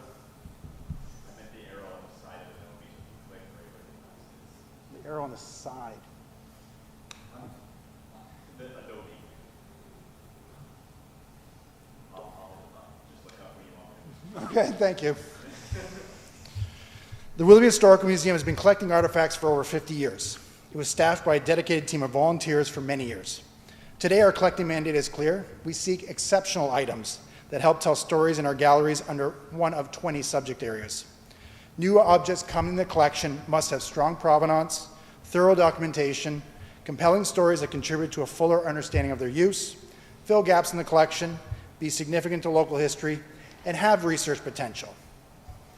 In 2015, Suzanne Mose conducted a full collections audit. At that time, it was determined that approximately 15% of the collection did not meet our current contemporary standards. From that audit, we could extrapolate that most likely over 5,000 artifacts no longer align with our mandate and could be removed to free up storage space due to this move. That's good. With the directive to explore the closure of the site, we had to identify that we are facing some limitations when it comes to timing and logistics of this project. Space is the key factor. The temporary gallery at the Niagara Falls History Museum is booked with exhibitions until January 2027. Willoughby Historical Museum has seasonal limitations based on access to water and washrooms. This is why work will begin there in the spring of 2026 and not earlier. Artifacts will be assessed, documented, and prepared for transport. Obvious deaccessions will happen that summer. We don't intend to move items that we know won't be kept. In 2027, the team will start to use the temporary gallery at the Niagara Falls History Museum as a workspace for staging, conservation, and documentation. Our plan includes using it not only for practical purposes, but also to provide transparency and interpretation for the public by allowing visitors to witness the process. I think you can all understand what our process is if you think about what you do when you move your house. You have to touch everything, decide what fits your mandate. Do you really need it? You pack it up, you move it to the new location, and then you determine where everything goes. That last step is the most important in the museum world. We need to find a home for all of these items. And then imagine if every one of those steps you have to record and document. To do this properly, we need the space to spread out and examine each item. We'll be doing this for over 10,000 objects. Tyler, thank you. The deaccession process will be a struggle. It is a struggle for all museums. Many items in the collection will need to be removed. This step will be necessary for this project. This is standard museum practice. We do it occasionally. Sometimes an item breaks, when it's better fitted for our educational collection, or when we acquire a better example of the same item. These are one-off examples, but such large-scale approaches is not out of the norm either. It's a sensitive topic, therefore, to ensure transparency, we follow a clear and formal process. What I have here is an example of the paperwork involved in deaccessioning one broken plate from the collection. This package is going to the Culture Committee for approval in September. It includes the original catalog entry, backup research, ownership documentation, photographs, staff rationale for deaccessioning, and disposal. Where does it go? And that's the hardest part. An ambitious estimate that in each of these deaccessions will take 60 minutes of staff time to complete from start to finish. This is how our timelines have been established for this work. The plan does not look merely at the closure of a museum, but with this proposal, we're also exploring new ways to bring the collection and local history to the community. In 2018, Marie Henry generously bequeathed a sizable donation to the Willoughby Historical Museum. These funds will be used to support a new installation at the new Willoughby Chipawa Arena, with further discussion happening here, obviously, later on. This installation will feature digital interactive supports and new interpretive tools that will allow us to tell the stories behind the artifacts in fresh and engaging ways. It brings the collection out from behind closed doors and into a space with high foot traffic, thus increasing visibility and community engagement. You'll see some mock-ups that our staff has created using tools available to us. While the installations will maintain a traditional museum feel, they'll also include promotional material for museum events and activities, QR codes linking to videos that interpret the artifacts, interactive components, and much more to bring them to life. With this plan, much needed care of the community's history will take place. This will provide a better understanding of our collection and history to the museum team and the community, thus allowing us to interpret our stories in new ways in new space. Thank you.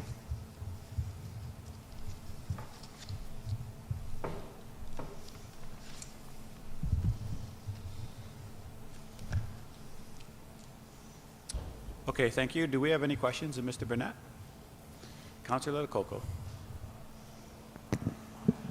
Thank you, Mr. Chair. Through to Mr. Burnett. Several of the agreements say to keep within the borders of Willoughby and never to dispose. I did send an email and we've been talking, and Mr. Burnett said that we won't know how many those are until they actually go through the process. So I'm just concerned, depending on how many are in there, that we would have to keep them, and do we have the space for them? That's my first question. Well, through the mayor delegate. It's okay. It's okay. Sorry. you have to recognize that the governance of the donations have gone through 3 different changes, and we have consulted with legal, and legal has discussed that, as far as I'm aware, we are clear that we can dispose of these items as be, that agreement does not pertain.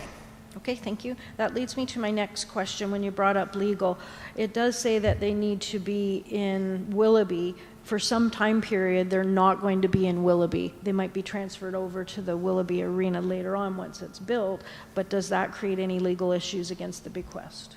Again, as far as I'm aware, legal has said that we've consulted with them and we have not heard there's any issues with this. Okay, thank you. Is the Niagara Parks ending the lease, we have no option to renew, or is just our choice not to renew? We've renewed this every 5 years for my 15 years I've been here. There has been no indication that they've wanted us to leave.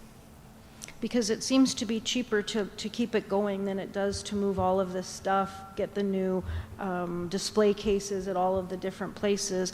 A resident contacted me and said, why would we close it if it's only going to cost $11,000 a year? And then in your slide it said $23,000 to operate it.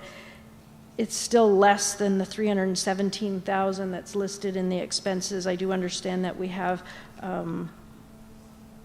Ms. Henry's bequest, but that's still a lot of money to move it. Has there been discussions to keep it, to keep the museum and continue? I was directed by staff and by council to provide a report as to how we would close Willoughby.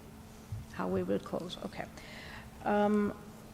I guess my last question is, in the Willoughby Chippewa Arena, will we still have the space? We're cutting down a lot of things. Will we still have the space for the display containers that would take these items? Probably not a question for me. I've just been entered this early. I'll ask Mr. Burgess.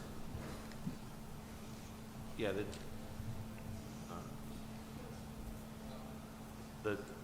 the design elements, that'll be discussed later. There's no finalized design, so it'll be factored into the final design if council directs this. Thank you. Through the chair, I kind of have a little problem with that, because if we're supposed to keep it in Willoughby and we don't have room at the new Willoughby Arena, yes, we can put it at the Gale Center, we can put it at the McBain, but it won't be in Willoughby. We're asked to comment on this to keep it in Willoughby, but if there's no room in Willoughby, that's not an informed decision. If council directs a site to be put there, then a site will be put there in the final design. Okay, thank you. Those are all my questions. Thank you. Thank you, Councillor. I have Councillor Dabrowski. Thank you. Through you. Annual visitation, Mr. Burnett, 400 to 600 annually. But if we were to introduce satellite museums, and I'm using that in quotations, at the arena and at the Gale Center, how many people would go through and be able to celebrate and enjoy the items that are placed there in comparison to the 400 or 600 people that get to do so? Again, I don't know what the Chippewa Arena would get through, but certainly it'd be a sizable number. There's no doubt about that. Again, are they there for an arena? Will they look at a bit of an artifact? Potentially. Does it, yeah, that's kind of, there's that part of it. And that's where I'm going with it. It's great that we have visitation to the museum now, but I just think of the what ifs and the potential to celebrate these items at different venues across the city. So I know it's difficult to always, look at potentially closing a museum, but I think there's big opportunity here. And if we look at not just the short-term goals, but the long-term goals and getting through the cumbersome issues of going through all the artifacts, I think in 3 or 4 years we'll be happy we made that decision. But thanks for answering. Thanks, Councillor. I have Councillor Baldinelli. Thanks for the presentation. I think it's very well thought out. I do believe, I've never been to the museum myself, that the viewership will be fantastic. It'll be great for our locations that we currently serve and pay for, and provide a lot of history for people that probably didn't know this existed in Niagara Falls. So wherever it is going to be a benefit for everybody, myself and everybody else who visits the area. So I think it's well thought out. It's a great plan, and I agree with it. Thank you. Thank you. Councillor Newstag.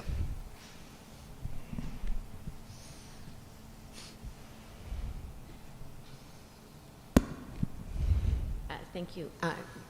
Through to Clark, is there a limitation as to when, I'm not sure if Councillor Lococo asked this, but is there a limitation as to how long we can take it for $1 from the parks? We have, our agreement is, right now, our license agreement with them is until 2027. So until we open it up again with them, it's hard to say. I will say, as staff, they did discuss increasing that, I'd say about 7-8 years ago, but after that, it's been $1 for the last 2 agreements. And increasing to what, $2? They were looking for a little bit more at that time, but they saw a better way. They don't have as good a use as our use of it either. So for the parks, it will, from your understanding, what are they planning on doing with it, that building? I don't know if they don't have plans until, they are aware that we are discussing this, but they don't have any current plans as far as I'm aware.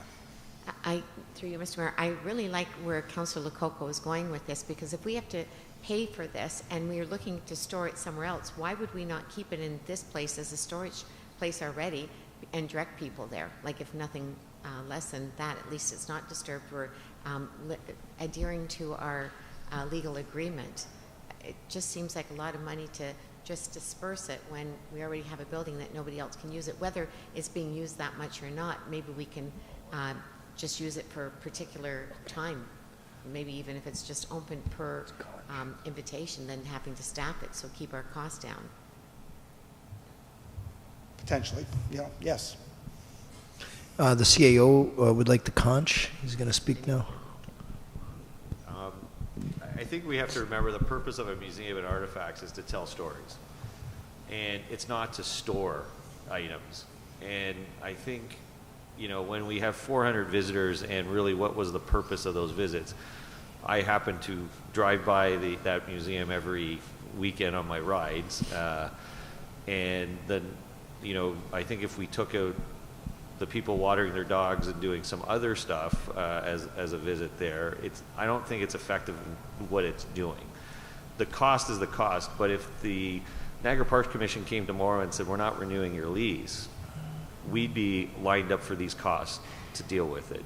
So we can kick the can down the road and save a couple of $1,000s, but eventually we have to say, is this really what the purpose of the Willoughby Museum is? Are we doing a good job with these artifacts? Or is there a better way to do this? The cost to go through the collection and do the appropriate work is always going to be there. And I would argue, if we do this in 4 or 5 years' time, the cost will go up, not down. So I think if we take a rational approach to it, when we don't have a gun to our head because Niagara Parks hasn't come up with a better idea for the property, I think we need to take a look at that. We need more people to be involved in history, and we need more people to understand the stories that people want. And I don't think that the current setup is doing that. So I think we need to look at different strategies and different approaches.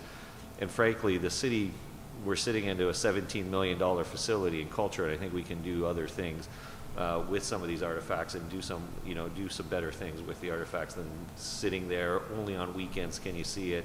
It doesn't make a lot of sense on a business case point of view. Councillor Lococo. Thank you, Mr. Mayor. I'm looking at it from a budget perspective. Our budget this year is going to be very difficult, and $317,000 is the cost minus the $113 from the bequest. That's $204,000, and I understand that this work would have to be done whenever the Parks Commission decides not to renew the lease. Maybe this is something we can work towards, and maybe we're not doing a good enough job of promoting the Willoughby Historical Museum. Maybe that's on us, that we should be doing more. I don't know what more we could be doing, but maybe we could look at promoting it more to get more visitors. $200,000 right now is a lot of money. And if we can stay there, I think I'd like to see us stay there, and maybe we could work slowly towards going through all of the items. So if the day does come that the Parks Commission wants their building back, then we can work towards it. But I just don't want to spend $200,000 right now to move things out when we don't necessarily have to. Thank you. Councillor Dabrowski. Through you to Mr. Burnett, do we currently collect donations at the Willoughby Museum? Yes. You mean artifacts or financial? Financial. Financial, yes. We do. Both, but yes. And is that the walk-in traffic we get throughout the course of the year? Yes. I'm just thinking out loud, if we move these artifacts, which we should celebrate and we should keep, if we move them to 2 or 3 different satellite venues across the city where we're quadrupling our traffic, just the amount of donations that would come in, I think could eventually, if we look again long term in 5 or 6 years, it could cover a lot of that cost. So I think it's short-sighted to keep a building and to try to promote. We could spend thousands of dollars trying to promote people to come to the Willoughby Museum, but they're not going to come.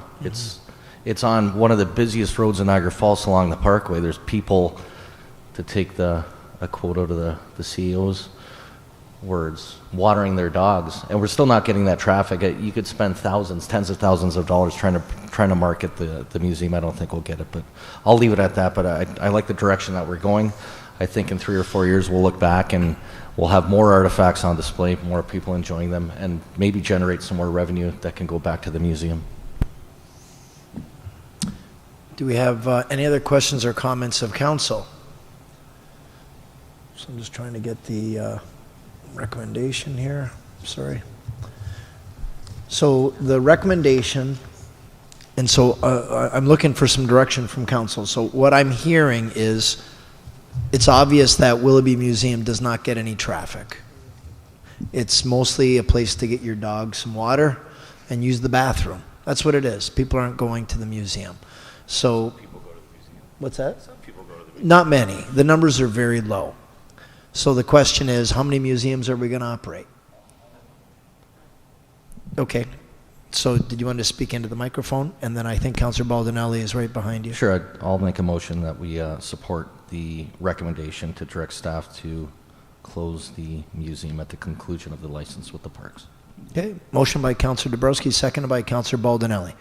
Any comments to the motion? We've got somebody in the audience that has their hand up. Mr. Clerk, how do we deal with this? Through your worship, if council wants to entertain, let a member of the public speak to this, you can just get a motion to do that. The will of council, Councillor Dabrowski. No. Okay, Councillor. Yeah, well, we do have so we've got a motion on the floor, so we can't entertain another motion. So how does he do that? Does he need a motion? How does that work, Mr. Clerk?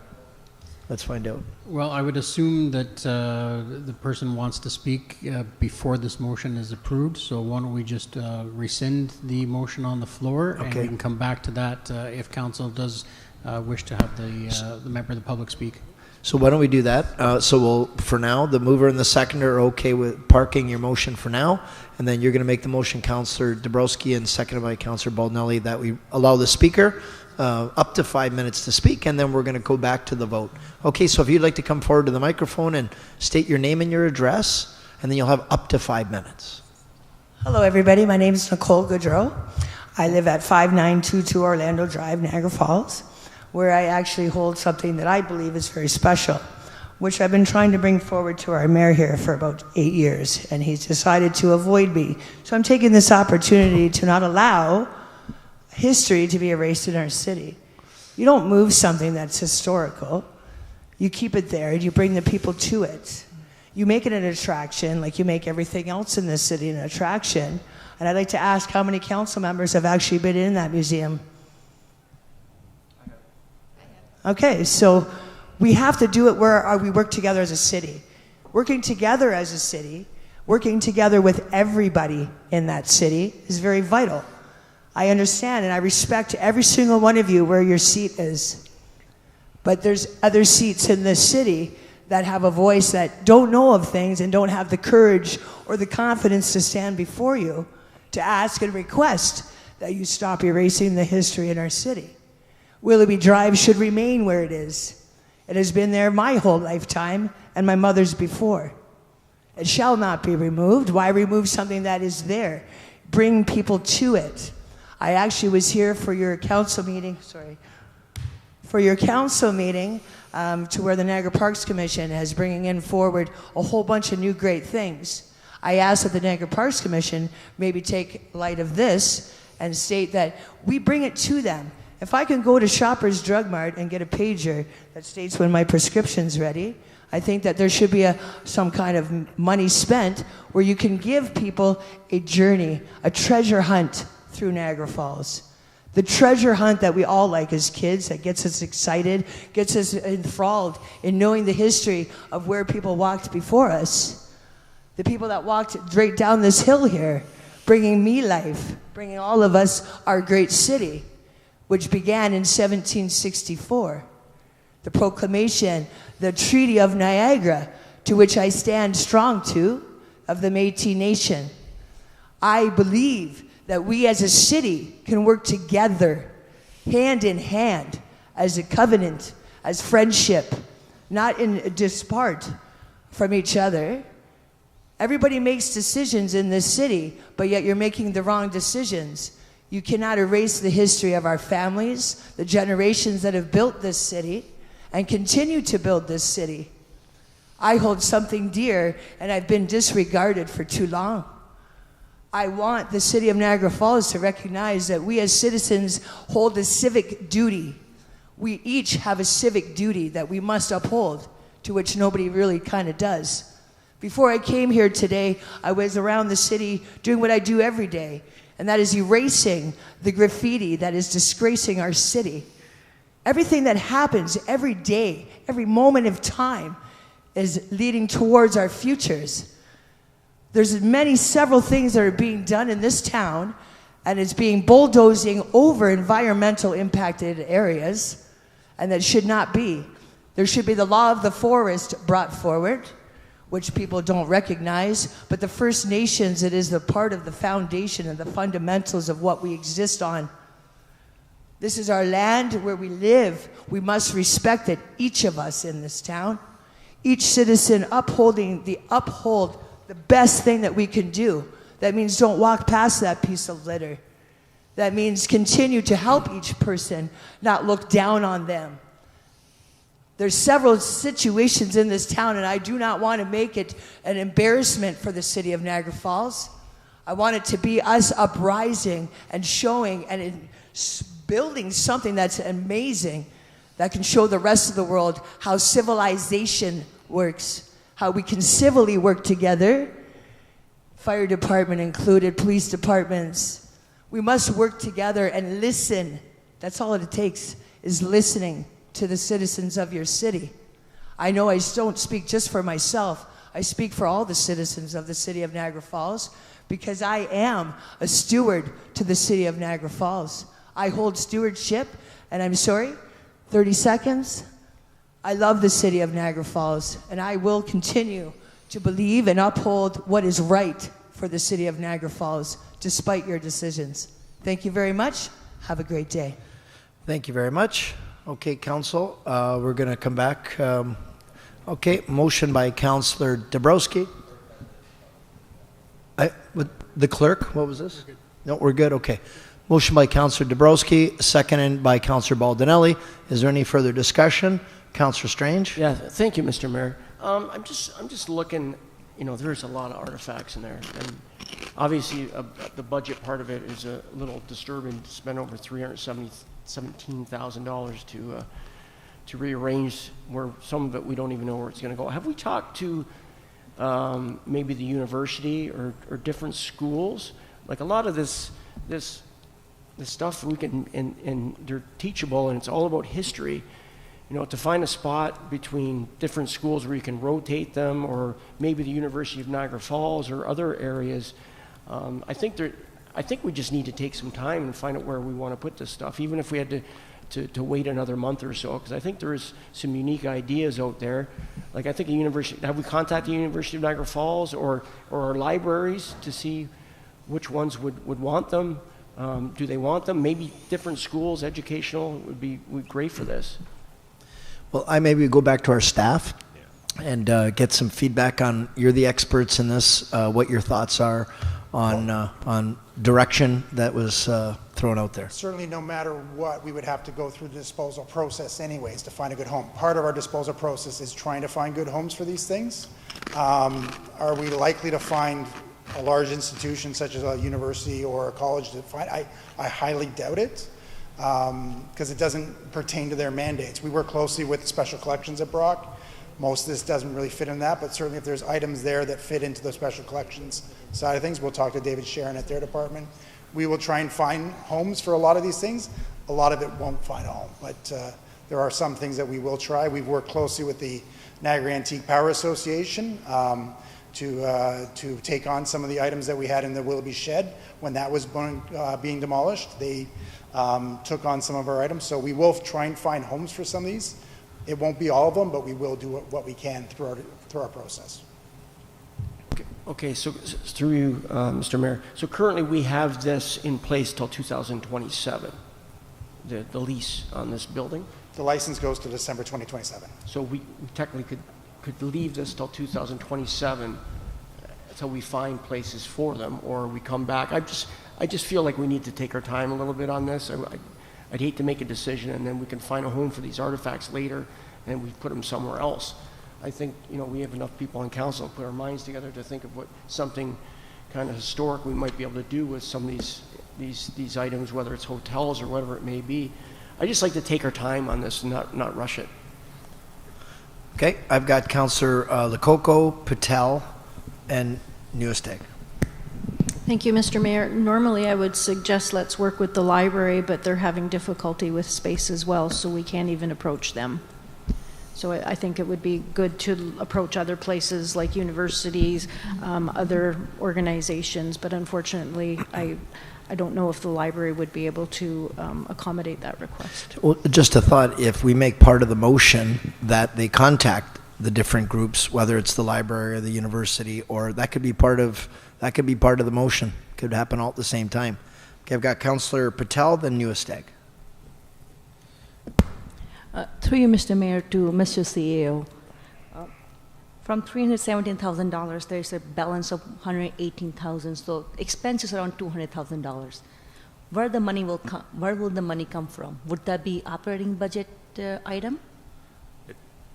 Through the mayor, it's a one-time item. We'll reserve that out, so it's not a levy hit because it's not permanently part of the budget going forward.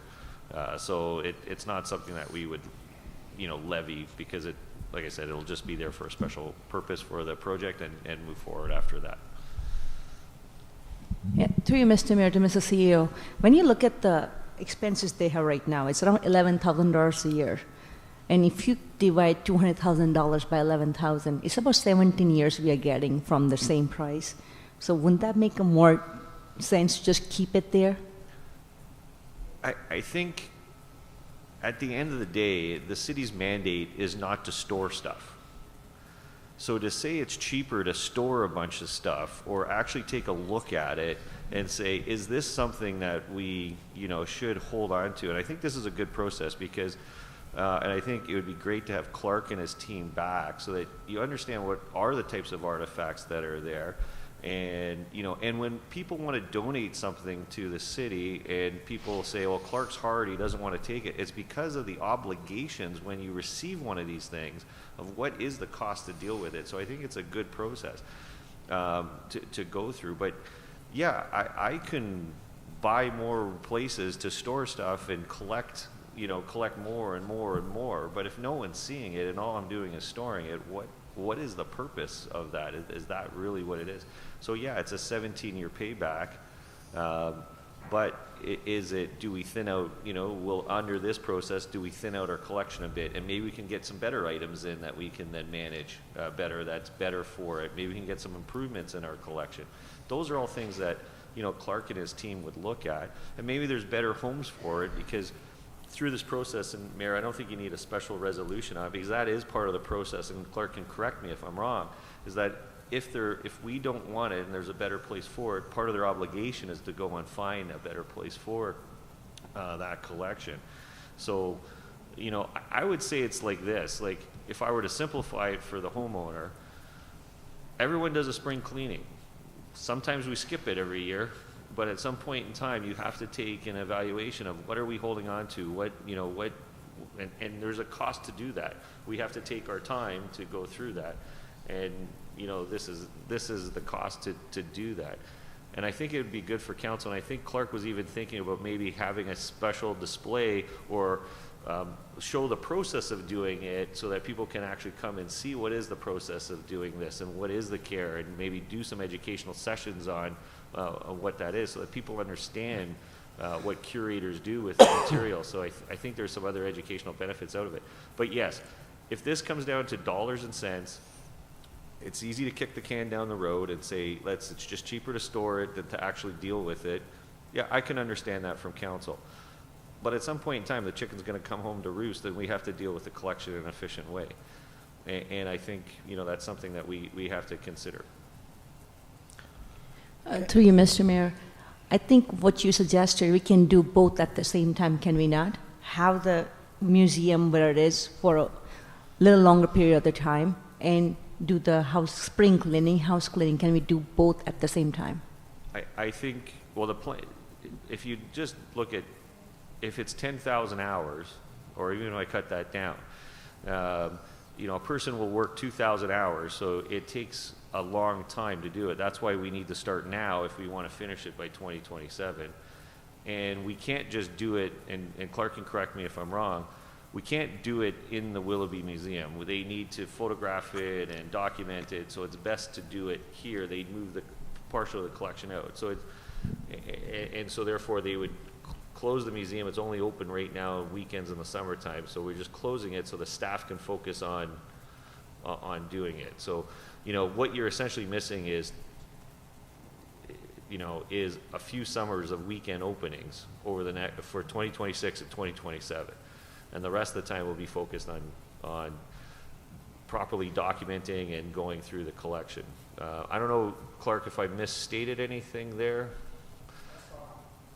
Okay, thank you. I've got Councillor Newestag. Through you, Mr. Mayor, to our CEO, why is it assumed that the parks, we're just kicking it down the can down the road? Why is there a conversation that's happened with the parks that are saying we have to get rid of this museum? If you're the owner of that building, which requires repairs and which requires stuff, and we pay them $1 a year, at some point in time, someone at Parks Commission might say, could we use that building for something better? Especially that it's only open in the summer on weekends. Could the parks do something better with it now? Is it their mandate? Could they reposition it better? So at some point in time, an underutilized building, and my staff hear this all the time. It doesn't matter if the building, everything we do loses money. Hockey arena loses money, museums lose, but no one complains if it's busy, and there's benefit going out to the community. If the hockey arena is full and we lose, money on the hockey arena, it's great because people are using it. But but you have a building that's not, it's only costing us $1, sure, and it's costing us some wages, but it's also costing Niagara Parks money to maintain that building, and they're in the same position as us with asset management. So at some point in time, yes, there will be a better ideal for that building, and then at that point in time, it might be a 1-year cancellation, and we don't actually have the time then to go methodically through the collection like we do now. So we're trying to get ahead of the curve. Is it possible that we can have that conversation with the parks before we do Yeah, this? that's something I would do in camera, but we've had some preliminary discussions with there's no immediate plans, but at some point in time, they're continually reevaluating and trying to drive. They're trying to drive attendance to Niagara.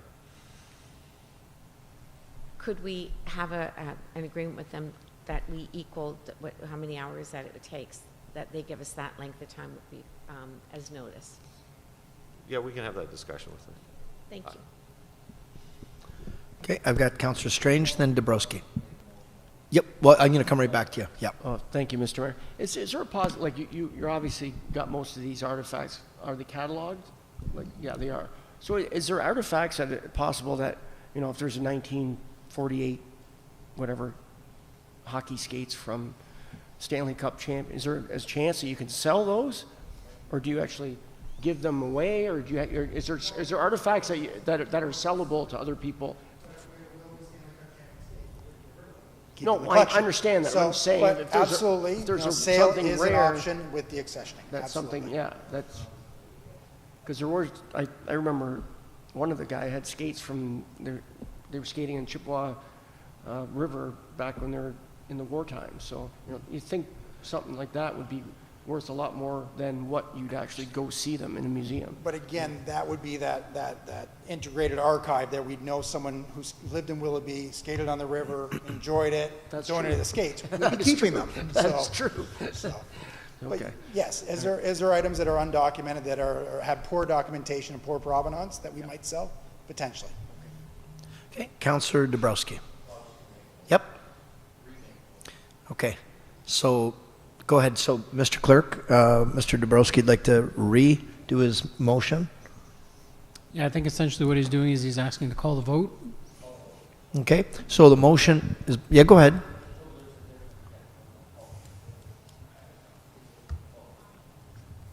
What's that? I can't know what you're saying. He had his arm. Oh, I'm sorry. Okay. Did you want to speak, Councillor Baldinelli? I think that everybody's got some great points here, but I do think that this is educational for sure, because it'll provide an opportunity to bring the history to not only Willoughby, but the rest of Niagara Falls. I mean, there was different locations within, Stanford, Corwin, a lot of history everywhere, even where old Stanford Arena was. So to bring out and put displays in certain area within Niagara Falls so that everybody, even tourism, can share it. And maybe, since the rent is so low, the benefit is 50-50, that you can point back to the location that may be visited more because you had artifacts around Niagara Falls that everybody got to view.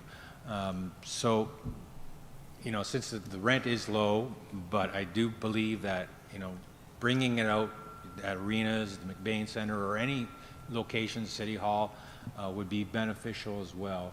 And maybe pointing people back. Even on the Niagara Parkway, they could probably provide different areas, location boxes, lots of places down by the falls. And if you want to see more, you could head to this area or location. So I think we have to weigh everything out. Well, yeah, you're right, Councillor Baldinelli. And here at the museum, or behind us at the museum, everything we have is not always on display. They rotate it. If it was always on display, it'd be the same thing every time. Why would you come back? Right? They keep it fresh. They'll show things. It's funny, we dealt earlier with the Commons area that used to be Coca-Cola bottling plant. They've got things from the original Coca-Cola plant, or like amazing history in this city. That's why we have professionals to keep it fresh, rotate it. And you're right. If it's sitting in a back room in storage, nobody's looking at it, and people lose interest. So, Councillor, sorry, did you have any more comments, Councillor Baldinelli? Well, just with the cost, I think if the cost is available, like he said, the expense is over $300,000. I don't think it'd be a one-time cost. It could be over time, as it takes to move and select and build different places. So, this could be a process that lasts, 10 years, not just till 2007. You could renew for $1 or $2, whatever it is, and continue doing this until we find the right combination that works, so that everybody can enjoy the history. Okay, thank you for that. I've got Councillor, who do I have next? My gosh, Councillor Patel for a third time. Yes.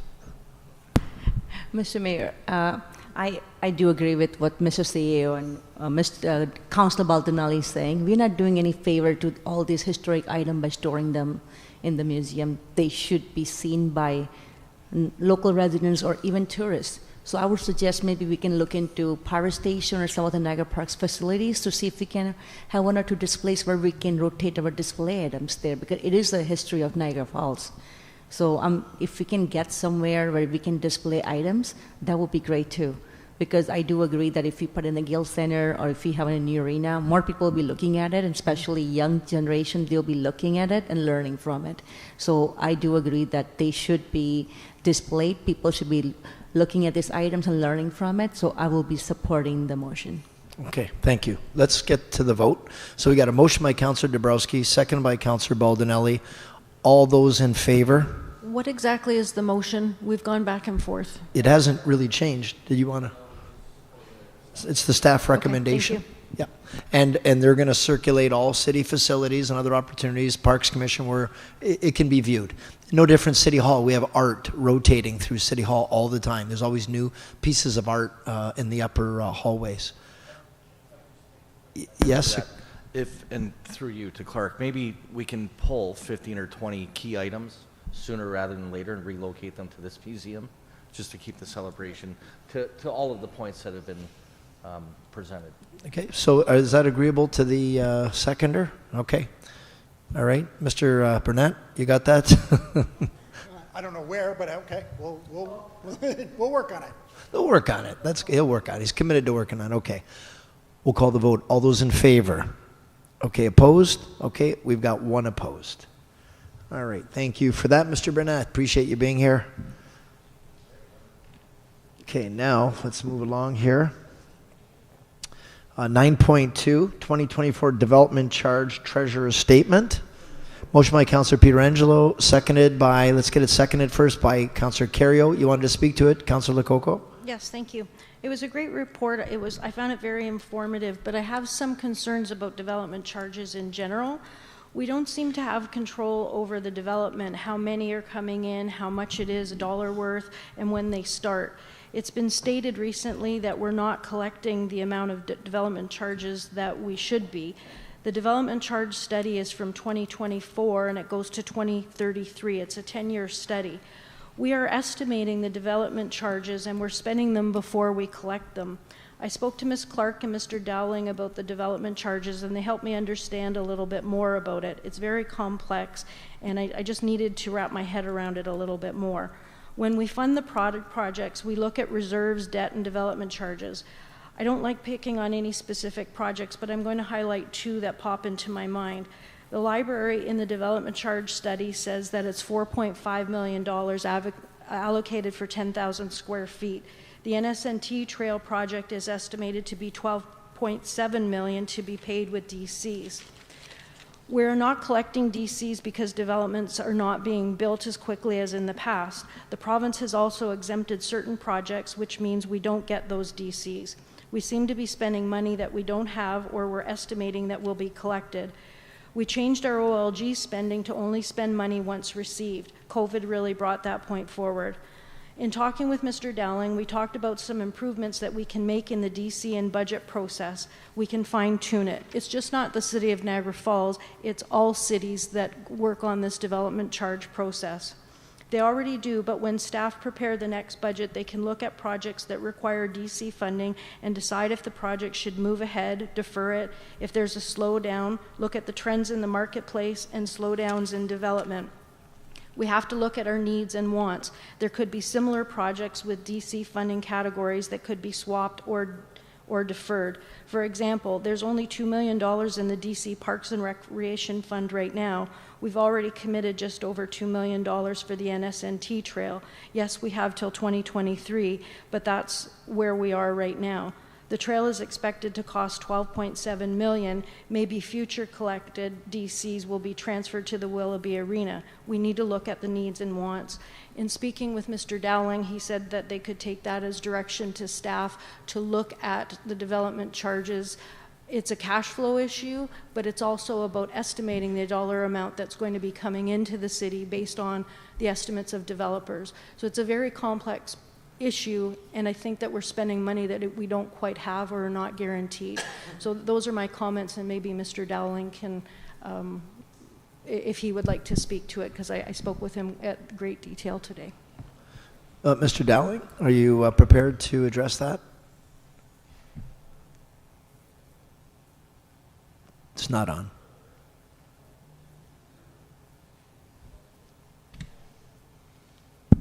There you go. There we go. There's a delay. Sorry about that. So through the mayor, yes, I think that was a good summarization by the councillor of sort of the current state. Development charges are complex, and you know, she was very right in speaking to the fact that there is some timing that needs to be considered when we're looking at DC funding projects. I will say that a lot of the capital financing decisions are largely done sort of as part of the budget process by finance staff in terms of trying to optimize the right amount of of debt, reserves, development charge funding, grant funding, OLG, et cetera. So it is always considered on our end. The report in front of you today is a legislative requirement for us, just to report on the cash balances of all of our development charge reserves. So to Councillor Lococo's point, the Parks and Recreation reserve balance, while it might show as $5.9 million, you know, there are some commitments that have been made against that already in budgets, and that's something that we track in-house in finance. What I will say is that, you know, there is that timing aspect of making sure that we're aligning the timing of the projects and when they go. Large infrastructure projects, it is a little bit more direct in the sense that you're not going to necessarily build you know, a water main to a development that there isn't a lot of assurance it's going to proceed. So in saying that, you know, what we will take away during the budget process this year is just looking at all of the development charge requests that come through for funding and try to, you know, look at that cash flow impact. DC reserves are allowed to run into the negative, and we can adjust that as part of this cash flowing exercise, but we'll certainly make sure that we're diligent in that approach to make sure that we're not overextending ourselves as a city. Okay, thank you for that. All right, so we've got a motion seconded to receive the report on development charges. All those in favor? Okay, and that's unanimous. Thank you. We've got 9.3. 9.3 is the expansion of automated speed enforcement to local City of Niagara Falls roads. So what's the will of council? Councillor Carrio. Okay, moved by Councillor Carrio, seconded by Councillor Pietrangelo, and you'd like to speak to it, Councillor? The one point I would like to make, Your Worship, is, you know, when you talk to the public, a lot of the public are of the opinion that that speed cameras are cash grabs for municipalities. It's the region right now is the only one that does it. I guess what I never realized is that all the monies that are raised go back into road safety features. And I think that really is a cornerstone of the program that we can try to highlight to people when they talk about the fact that, you know, that maybe they got a speeding ticket from the program. I mean, you know, to know that you're going to be putting in, whether it's more crosswalks or more speed humps or, you know, more signalized areas that people can cross the road safely, and that's a comfortable feeling. So I just wanted to mention that. Thank you for that. Councillor Carrio, and I'll come across the other side. Thank you, Your Worship. I'm not a big fan of the cameras, but to have them in school zones seems like the only way to stop people from speeding. I don't know why we have to give them 90 days.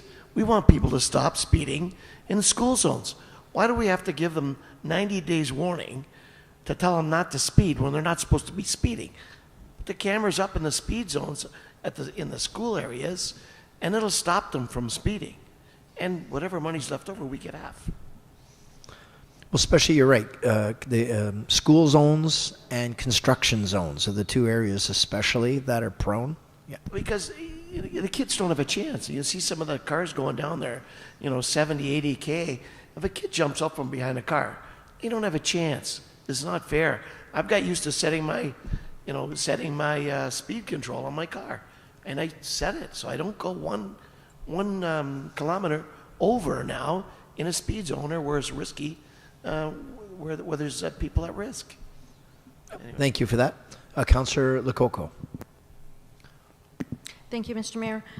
I think it's important that we have the speed cameras for safety. It's proven it works. The only downside to it is when someone goes through and gets a ticket, they don't get the ticket for like 3 weeks. Yes. Now, I know it's going to be monitored and implemented through the region. Is there any way that they can shorten that time down so you get the ticket a lot earlier? So I can address that, because that's been the biggest problem of all. And no, they're telling us that's the time it takes to process it is 3 weeks. And unfortunately, some people will get the same ticket in the same spot, 5 tickets, before they even realize that there's a speed camera. And I know there's the two sides of the argument. I hear it at the region oftentimes, where one side says it's a fishing hole, it's a cash grab. And on the other end, you hear, but you're speeding. So I hear both sides, and I would say ultimately the objective is to slow traffic down. That's the objective, or it should be. And if they don't get a ticket, you know, they get 5 tickets before they even wake up to it, it didn't do the job. It means that they were speeding 4 more times. So we made money. So then if that was the objective, they achieved it. But if it was slowing them down, it did not achieve it. So you're right. That for me is the biggest beef of all, is the delay in getting the tickets out. So we've made this beef at the region, and they said because it's not done at the region, it's central processing, and they have to verify the plates, and there's a whole process they have to go through.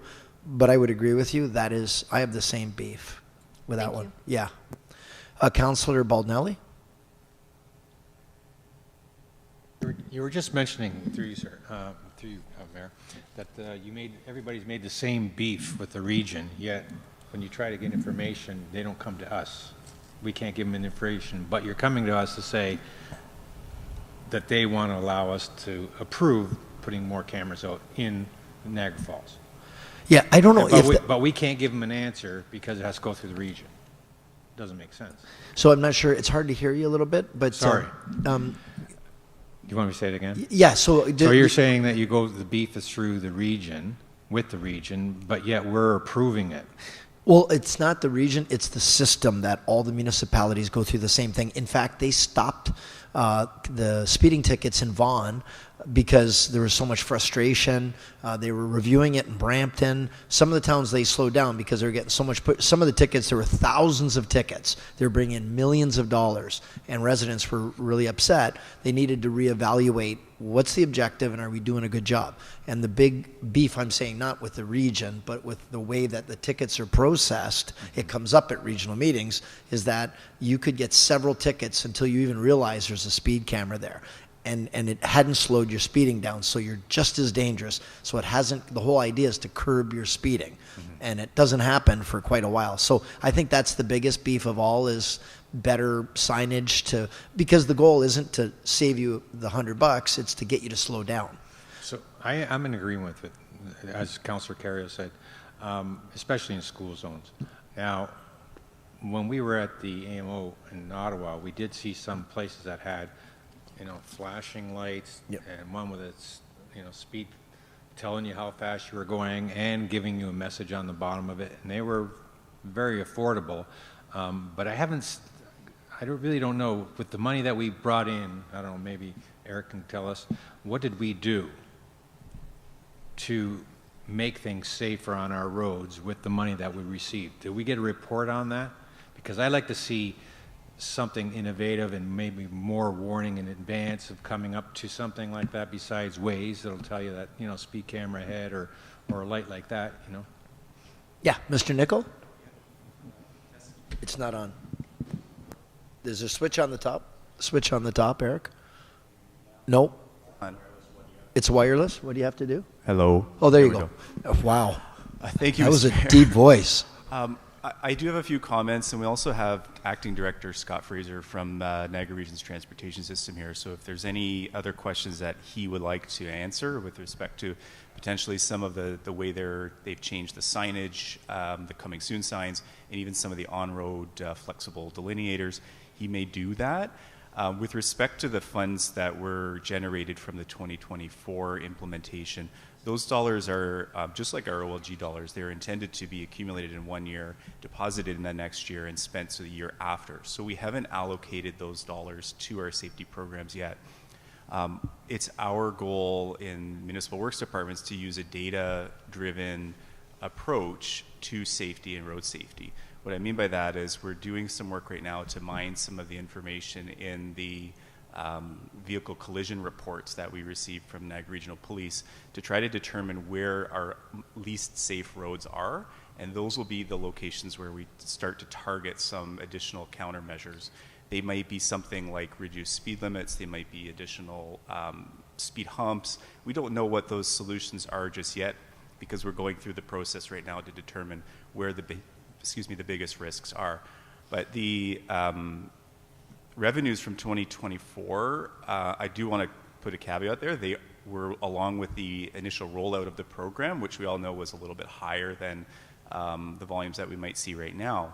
But nonetheless, would be one additional location that goes into the overall regional revenues, and then we get that distribution based on population. So, Councillor, we haven't spent the money yet. We're still going to be coming back in this fall, as indicated in the report, with the detailed road safety program. I can say we have one of the best school crossing guard programs in the province. We've been awarded those types of awards. And so having some additional sources of revenue to continue those programs and to enhance it is pretty important for me, and I'm excited about that opportunity. And again, if there are any questions for Mr. Fraser, he's here representing the region who's delivering this program. Yeah, and maybe we'll get Mr. Fraser just to come up and share a little bit of his wisdom. And I know Councillor Baldinelli, at the AMO conference we saw in the exhibit hall, there was some really neat signage, like a little girl walking her dog across the street, reflective. And, just to draw attention, it looks realistic that people will, because that's the goal, slow down, right? It's not, the goal's not to give them tickets, it's to get them to slow down. Well, I agree, and I think that signage is so important. Like right now, you see a sign that's probably, 18 inches round, I don't know, and it's telling you speed camera ahead. If you really want people to slow down, let's get a big sign out there telling them to slow down, and if they're speeding after that, then they deserve the ticket. You can increase the fines, for God's sakes. But I mean, providing larger signs, especially in a school zone, you get the flashing lights sometime, but something that's visually seen. It's just like, playing at a golf course and they tell you to get off the fairway, and they have a black sign that you can't see on the dark green grass. If it was yellow, people would see it. Yeah. Yeah. I mean, so, visual signage is, it's look at the, people see everything, and I think that we can help contribute to the safety of the program. I don't disagree with the speed cameras at all, or the red light cameras. I just think that signage is very important if we want to keep our children safe, because it's going to take one person going through a speed sign, even though they're speeding, and it's over, right? So we don't want that to happen. But thank you. Thank you, Eric. So I'm going to go to Mr. Fraser, and then I've got a couple of councillors that want to ask questions. Through the mayor, so thank you. One of the ways that the region is reinvesting the dollars that have come to us through this program is to enhance the signage in those school areas and community safety zones where automated speed enforcement has been implemented so far. So starting this spring, we started to roll that out ahead of the deployment, kind of on a rolling basis, where new cameras are going in. And so some of those features and the steps we're taking is to increase the sign of the speed camera, or the size of the speed camera in use signage. We've also implemented the new starburst over top of it when the camera is actually being used. And in those locations where the school kind of fronts directly onto the regional road, we're putting in those centerline delineator bollards in the middle of the road, adding additional pavement markings that indicate that the school is ahead, as well as some other additional, we call them transverse lines, to try to tighten up the visual area of the zone. And so the feedback we've had on those changes, which started in the spring, have been very positive so far. And we hope that that's making it as apparent as possible for residents that they're entering an area of special concern and that a camera is in use there. Great, thank you. I've got Councillor Patel and Dabrowski. Through you, Mr. Mayor, to Mr. Fraser. I live in the same area, and lots more residents are not happy about speed camera coming on the road, as you can assume. I have a question. How was the location was determined? So I'll refer that to Eric. Yeah, thank you, and through the mayor to the councillor. So as I mentioned earlier, we've been collecting data on speed incidents and motor vehicle collisions. We already have community safety zones established within the city around school areas. And so we took a look at the data that's coming, the early data that's coming from historical collisions and historical speeding reports. We also looked at some suitability situations. So for example, the base of Drummond Hill is a bit of a concern for us, but we know that it's the base of Drummond Hill, and vehicles by nature will be picking up speed maybe more aggressively than they would like to. It still may be a candidate in future, but what we looked at was an area that would be suitable with respect to being in a community safety school zone.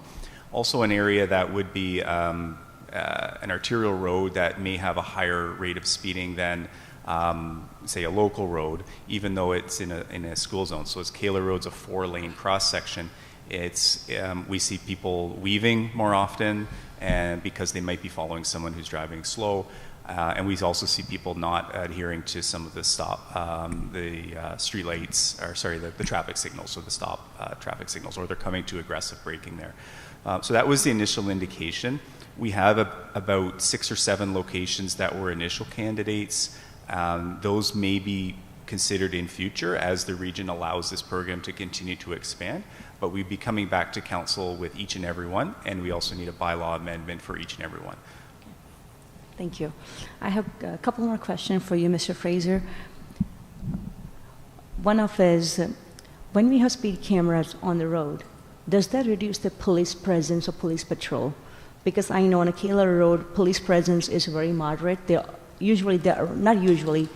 Lots of time they're around there during the school drop-off and pick-up time. Because when police officers' presence, they can monitor more than just a speeding car. Speed camera does not pick up a driver under the influence as long as they have the cruise control on. They cannot pick up the car that's stolen, and they can't see crime being committed on the street. So does that warrant less police presence on those streets? So thank you, through the mayor. So ultimately, NRPS dictates, the deployment of their resources in accordance with their priorities. But what I can share is, from the region's perspective, we view automated speed enforcement as complementary to the traditional enforcement that Niagara Regional Police has always done to enforce traffic laws in our community. You're right that a speed camera is singularly focused on one issue, which is speeding in school and community safety zones, and they're not able to target those other elements that you're talking about, but it also comes with the benefit of being able to be present for longer periods of time than a police officer may be, where a police officer may be only able to target a school for a short period of time. The camera can run for multiple days or months at a time. So it's a trade-off, and so we at the region view it as complementary and allowing the police to target their resources more effectively because it's another tool that can help supplement their enforcement. Thank you. Through you, Mr. Mayor, do you have proven data that suggests or shows, actually proven data that shows that collision has been reduced and overall speeding has reduced because of the speed camera enforcement? Because most of us on this room, and I'm sure you have witnessed this too, people do slow down when the camera sign comes up, and they speed up after that area is passed. So thank you, Through the Mayor. So what we've been able to share with Regional Council previously is we've been able to show a very clear change in driver behavior in community safety zones where automated speed enforcement is present. Our data that we've shown so far is an on average 9 km/h reduction in community safety zones on regional roads where ASE is in place. And in those locations where we've rotated a camera a second time, when you look at before the first deployment to after the second deployment, there's an 86% reduction in the number of speeders that are going through that area per hour. It's still an area of analysis for us to complete on translating those speed changes into what we've seen for collision reduction, but we just need a little more time to collect and analyze that data because thankfully collisions are a little bit of a rare occurrence, and so we need to have a longer time period to make sure that it's just statistical variance that we need to chew through. So we need a year or two of data to be able to report specifically on collisions, but we've already been able to show and report to Regional Council those reductions in speeding. And we know that lowering speeding is directly caused to reducing, just by nature, the frequency and, most importantly, the severity of collisions when they occur. Through you, Mr. Mayor, but that's for the area that's covered by the camera. How about the area that's not covered by the camera? So far we haven't broken that apart. Our analysis is for the community safety zone as a whole. That's done by a spot speed study that does examine one location near the camera. It's still an area for us to examine as to whether or not those changes are felt throughout the community. There's a lot of literature that supports that. We call it the halo effect, where it puts things like the need to exhibit extra caution into the minds of the drivers and reminds them of the need of safety. So whether or not the camera may only enforce a point, but hopefully just going through that area has changed their behavior kind of more generally. But it's still an area for us to be able to show that with some data. Okay, great, thank you. So are we done? Are we ready to call the vote? Okay, so we've got a motion by Councillor Carrier, second by Councillor Pietrangelo. All those in favor, that's unanimous. Thank you very much, Mr. Fraser. Thank you for being here. Thank you. Thank you. Moving on to 9.4, Commemorative Veterans Crosswalk in Niagara Falls. We've got recommendations here that we approve the installations, 2 of them, one at the Fairview Cemetery and one in Chipawa at Cummington Square. Looking for a motion. Councillor Patel makes the motion. Councillor Dabrowski seconds it. Do we have any discussion to the motion? Councillor Lococo. Thank you, Mr. Mayor. A few months ago, when a resident contacted me about this, I was communicating with Matthew Bilodeau about the cost, and his email to the resident was that the crosswalks would cost $10,000 plus. That was in his original email. I agree in supporting the veterans, but I'm really concerned about the cost. I did some research. Stony Creek, $3,500. This is for one. I know we're looking at 2. Welland, $4,000. Belleville, $2,000. Langford, $7,000 to $8,000. Aurelia, $8,000 plus donated paint. Chatham-Kent, $5,000. Amherstburg, $45,000, $3,500. The most expensive one was $20,000, which was Richmond, and it was a $3,200 annual maintenance fee. And Victoria, $10,000. Petawawa, $9,900. Calgary, $12,000 to $14,000. So I'm wondering, why are our crosswalks $75,000 for 2 when all of these other communities can have them for less? I'm in support of the veterans and I want to do something, but $75,000, and then the resident who wondered what's going to happen about the fundraising that he offered to do. Is that still going to be implemented? And did we talk to the Legions about the cost? I know we talked to the Legions about the idea, but I had a resident contact me and said her father would just have rolled in his grave knowing that 2 crosswalks cost $75,000. It's a very frugal generation. That's not what he would have wanted. So I just wanted to put it out there. Why is the cost so expensive for ours? Yep. I'll go to Mr. Nicol and ask.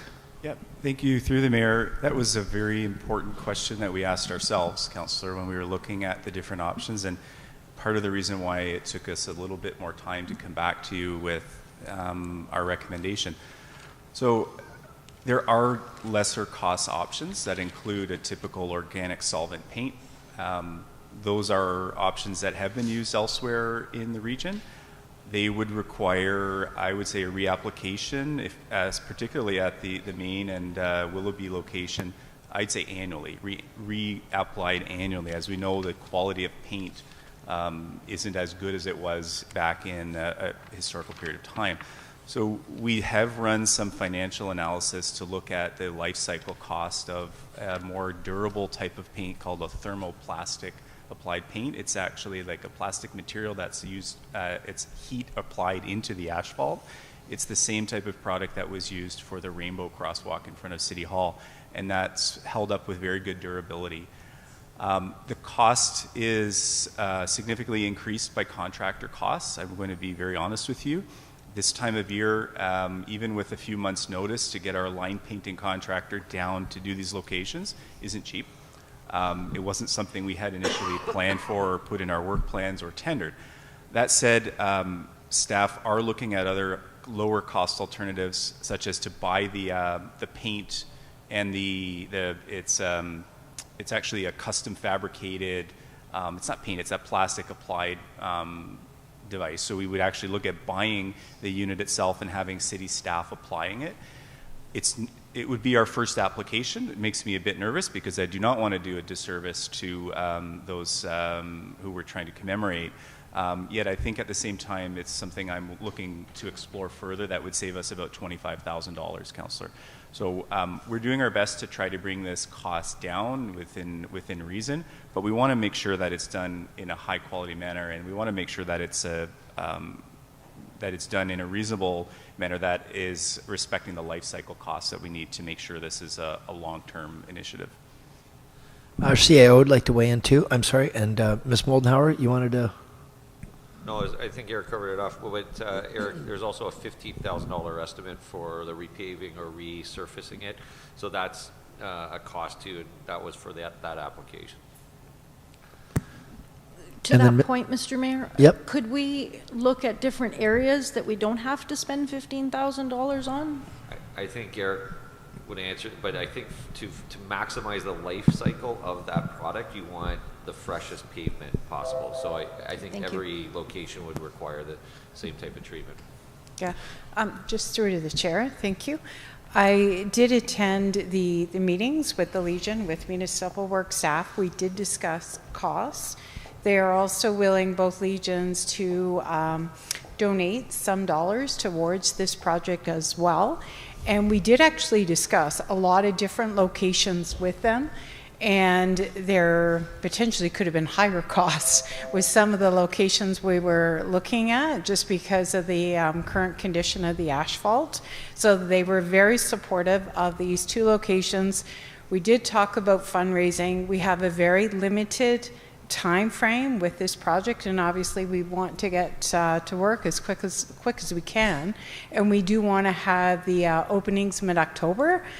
If any residents would like to donate to the project, feel free to contact myself, the Recreation, Culture and Facility staff, and we'll coordinate the donations for this project.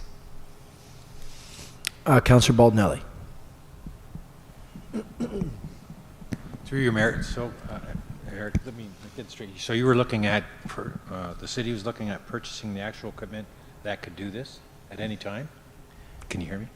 Yeah, I heard you. Through the mayor, this location specifically, we were looking at purchasing the thermoplastic pattern. So it would actually be the plastic pattern that's custom fit for the radius, the widths, and the lengths here. And what we would do is we apply it to the ground. So you close the traffic, you apply it to the ground, you torch it to the asphalt. It's a one-time application. So we would normally hire a contractor to do that with experience in making sure the torch is the right temperatures and all that sort of thing. And we still have to set up traffic control and do this overnight so that traffic is not on the unit. We have to keep traffic off of it for a little while. But that was a way we were looking at reducing the cost. That will not be a reapplication in future. The only way that would be possible is if we were to invest in a paint application type of device. We don't own any line painting apparatus ourselves right now.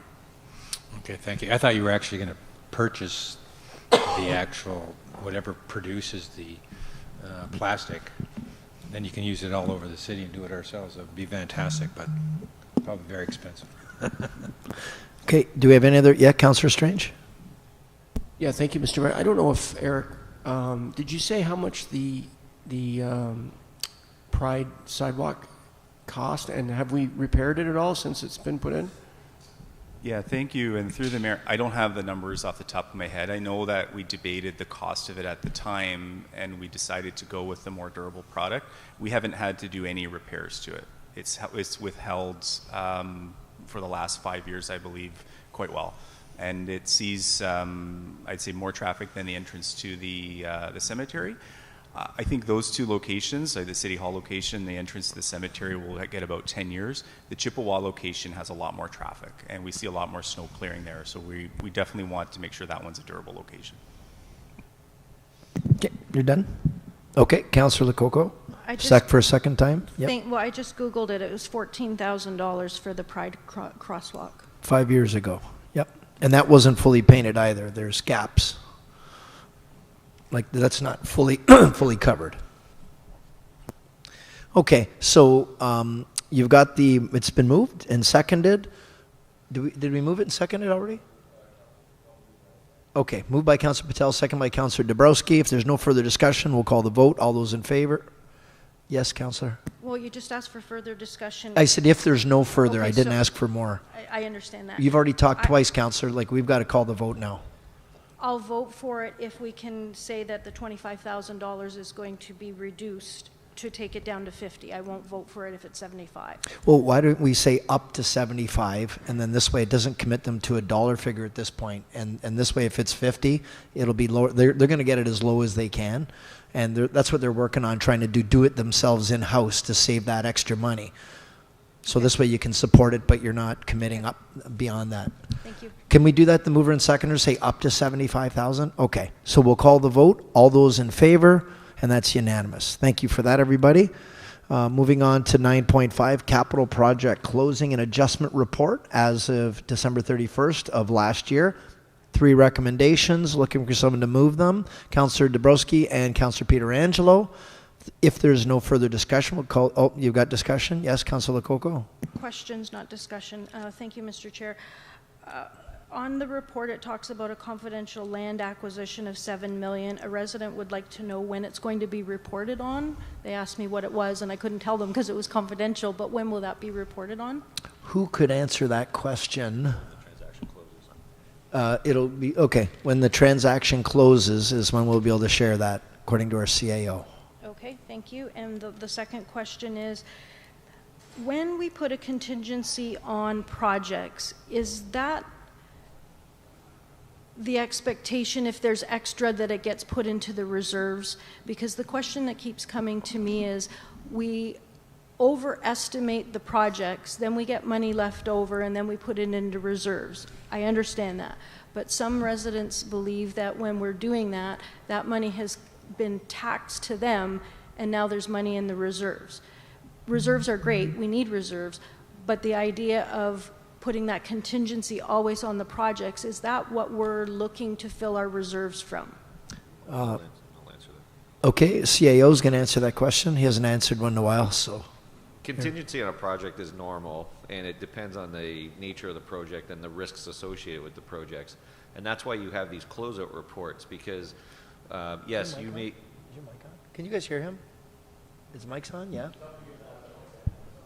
It gives quite a few. Oh, yeah, there is. So we need a lot of examples. So that's why we have these closeout reports. You will be up on some and down on others. And we don't inflate contingencies to build a reserve. We have capital reserve levy for the reserve purposes. But the concept of being overtaxed is incorrect, because what happens is we pull money out of the reserves to fund other projects that they would have been taxed anyway. So, you know, that whole concept of if we were building up our reserves, we wouldn't be coming to you with an asset management liability that is deficient. So that's a misnomer that, you know, might make sense on one example, but doesn't make sense when you look at the totality of our operations. Thank you. Okay, so if there's no further questions, I'm sorry, is it moved, Mr., we moved it, right? Moved and seconded? Go to our clerk. I don't have a mover and seconder, no. Can I get one? Councillor Carrio and Councillor Pietrangelo. We'll call the vote. All those in favor? Okay, and that's unanimous. Thank you for that. 9.6, Houck Park and Fern Park improvement. There's 3 recommendations. Councillor Pietrangelo moves the recommendation, seconded by Councillor Strange. Any discussion to that? Yes, Councillor Lococo? Question. We awarded the lowest bidder. If we awarded the second lowest bidder, how much difference would there have been, taking into account the additional runover of $127,000? Okay. Who Eric Nickel. Yeah, thank you. And through the mayor, that information is not included in the report, but it is available in our bids and tenders portal. I don't have that information at my fingertips, Councillor, but generally it's not our practice to put all those bids up front and center in these types of reports. You know, I think we can be confident that the vendor that submitted went through a process that vetted their workmanship. They've done work with us before, and I think we're thankful that their low bidder on this project is at quite close to our budget plus contingency. Thank you. Okay, and yeah, Councillor Bolden, you are, okay, sorry. So we've moved this already. Okay, there's no further questions. We'll call the vote. All those in favor? That's unanimous. Thank you. Moving on. Opposed. Oh, I'm sorry, with one opposed. 9.7, expansion to public notice circulation. There's recommendation from staff that we continue the current practice. Yes, Councillor Patel? Motion by Councillor Patel, second by Councillor Baldinelli. Is there any discussion to the motions? All those in favor? Okay, opposed? Okay, one opposed. 9.8, Chipawa Willoughby Community Center. We've got 3 recommendations. Did staff want to overview? No? Yeah. Yes. So staff, who of staff would like? I'm going to start, and Kathy will. Okay, our CAO is going to start, and then Kathy Moldenhauer will be in second, and then we've got Rob McDonald in the gallery too, just in case. So the floor is yours, CAO. Thank you. And Council, I just want to ensure that Council understands the purpose of the report. The purpose of the report is not to debate square footage allocations at this point in time, because we don't have definitive answers. And I won't give an example, but I'll steal a quote from Plato. A good decision is based upon knowledge and not numbers. And the reality is we can throw out averages there, but until we go through our progressive design, which is the key recommendation in this report, and a progressive design approach, unlike a traditional tender approach where we design it, we make the, we do the specs and then we tender that out and that's the price we're stuck with. We get to play with the design and we have the contractor there who can give us live feedback on what the cost implications are. So when we go through that process, when we bring the contractor on site with the architect and work together with them, we'll be able to present more finalized numbers and provide more background or context to those numbers. And that's really what we have to get started on. I don't want to get into the debate of should it be 7,200 square feet or should it be 7,800 square feet, because we're nowhere near that at this point in time. We really need to get on with the work that's there and then bring good information back to council at that time with options so that council can really understand the options at that point in time. So I just wanted to start that premise that just because you decide to go forward with it today, it doesn't lock you into a certain size. It doesn't lock you into a budget. We'll come back with more of that. But staff did a really good job at going back, listening to you, cutting back some of those items, and still trying to go out there with what the public has requested in that facility. And I don't want to go too early to cut things off without really knowing the true cost of what we may be cutting off or saving, and then come back with that. So it is a little bit different approach that we're trying to take, and we'd just like to get on with it. Unless, at the end of the day, this thing will cost us, you're not going to get this for $20 million, you're not going to get this for $25 million. This is an expensive project.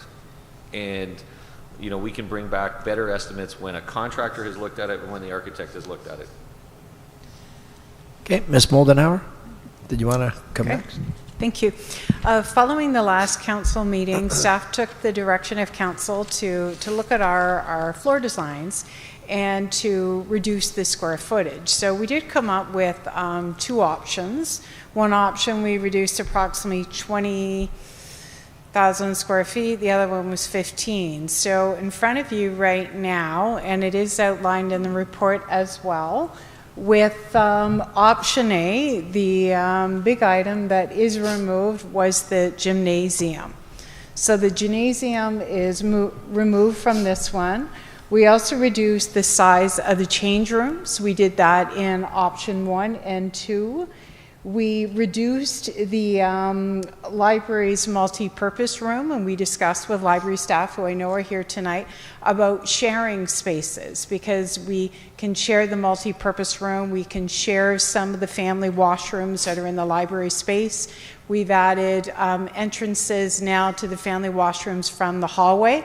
So we really looked at the total square footage to see, where could we take a little here and there. Other changes that we made, the library's space was reduced to 7,500, which is similar to McBain, and I know that was a direction at council. And again, this is just draft ideas that we were playing with. And we reduced the refrigeration room because the room was going to have to be larger if we had that exterior skating path, so we could reduce that room as well. So that was just option A. Option B, what we did, and thank you, Heather, for my AV support here.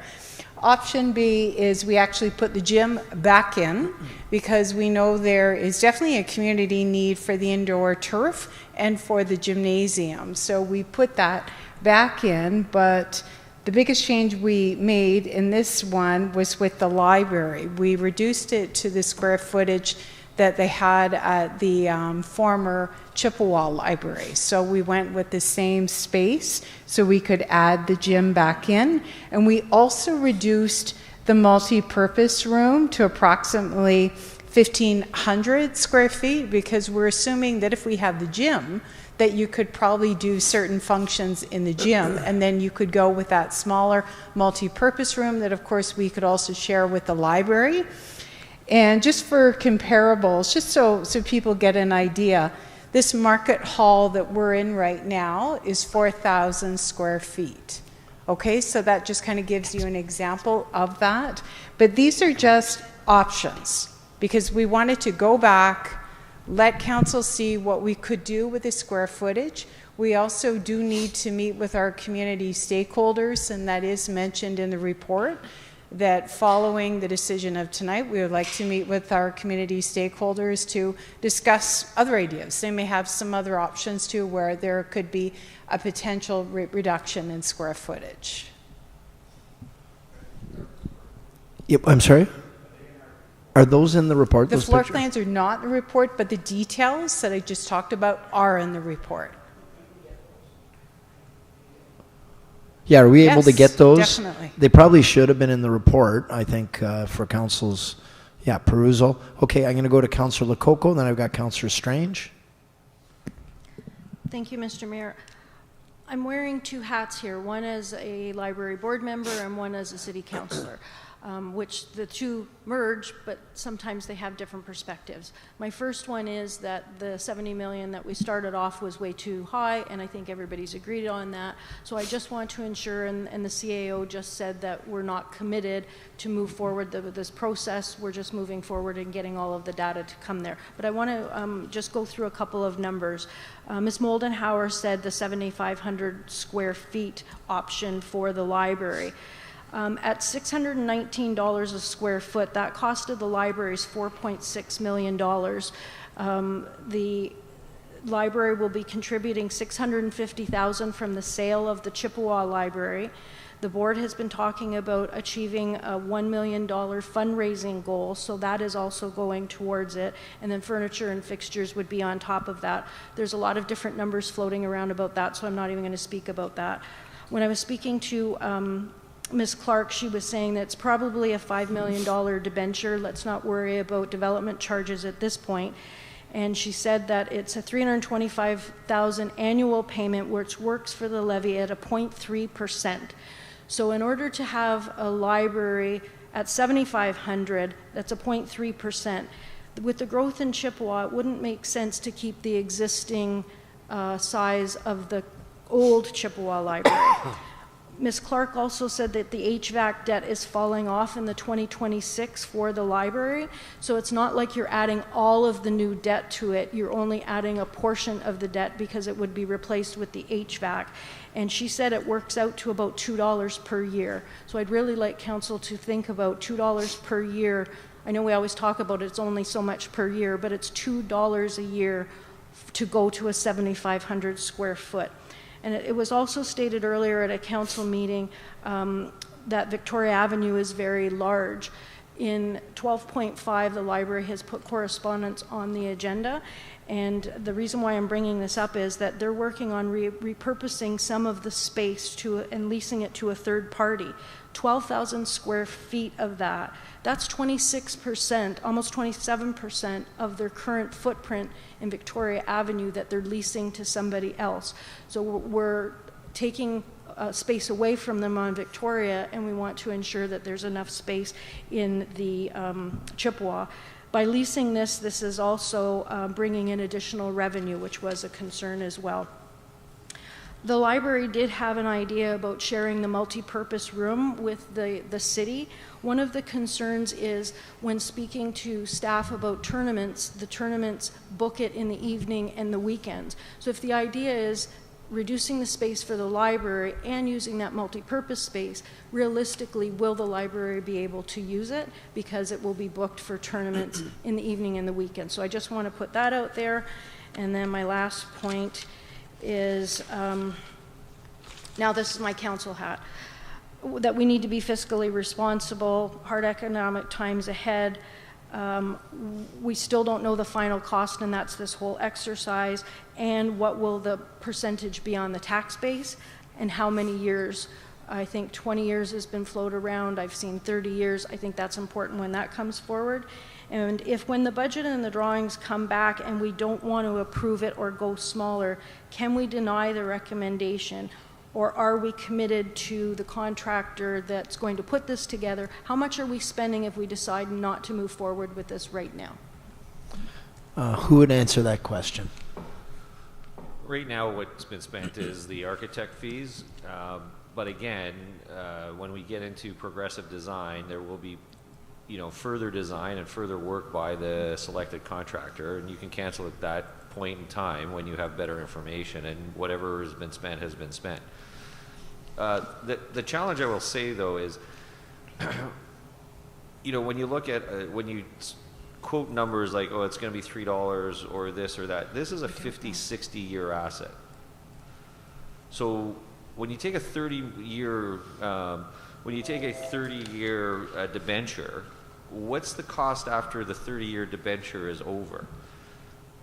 The Willoughby Arena today, for the last 30 years, hasn't had debt on it, has been producing output for society, for our community, right? And in theory, what we should have been doing is putting away $100,000 a year, but we chose not to.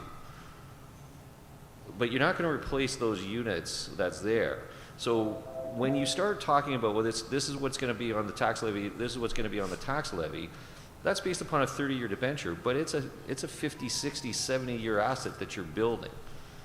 And it's, so you have to put that perspective in place, because everything is expensive.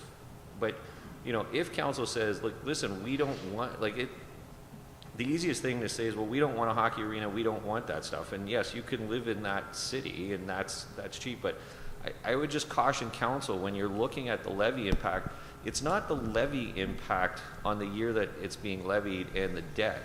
It's the total life cycle cost, and that's what we keep on preaching to our staff, so that we don't get into this mindset of, well, once it's paid off, I don't have to put any money away for when it comes up again. But it works the other way also, that when you're paying it off, you also have that benefit once it's paid off of the, of what's coming, what's there too, and that capital room is freed up. And, the McBain Center, I'm going to look at, it's 15 years? 20. 20 years. So let's say that's another 30 years. Is the council of the day going to say, well, I don't want a 4-pad, which is going to cost, you're going to be looking at $80, $90 million, or by that point in time, $100 million, which dwarfs the city budget today. Are you going to say, well, we're not going to have a 4-pad? I think, again, you have to take a look at what's the benefit that we're getting, what's the cost, and what's the true cost over the lifespan of these assets. These assets are expensive, and there's nothing we can do about that. But, I would just caution council about, well, it's 2% on the budget, or it's $200. We have to look at, the whole thing, and that's just one part of it. And you have to, you really have to take a look at what's my total life cycle cost of that, and what do I do if I don't replace this asset? Because you cannot replace this asset and close it down, and I can sell off the land, and you will save $200,000 on the tax levy, because that's my net loss on Chipawa. That's all you will save, is $200,000 bucks. So, you have to put that in perspective also. Thank you very much. All good points. I just want to make a comment that our residents are looking at their tax bill when it comes in, so we have to be very conscientious about what's going on the tax bill and what we approve now. Some people can't think about till next year, let alone 30 years from now. So I just want to be cautious about that. Okay, thank you for that. I've got Councillor Strange. Yeah, thank you, Mr. Mayor. Just a question maybe to the CEO. So we're getting $10 million from the province. And what did we promise them that we're going to build? Is it anything that we promised? Is there a certain square footage, or what does that grant entitle us to build? A hockey arena and recreational space. It came from that sports fund, so it's to be spent on It's the hockey arena was the major submission with recreational space. Yeah, so it could be an 80,000 square foot, it could be a 30,000 if we wanted to. Yeah, well, I believe it had to be an NHL-sized hockey arena. Okay. And I think there were some other general items in it, but it's the NHL-sized hockey arena that's the biggest part of the price tag. Yeah. Okay. Yeah. I'm just looking,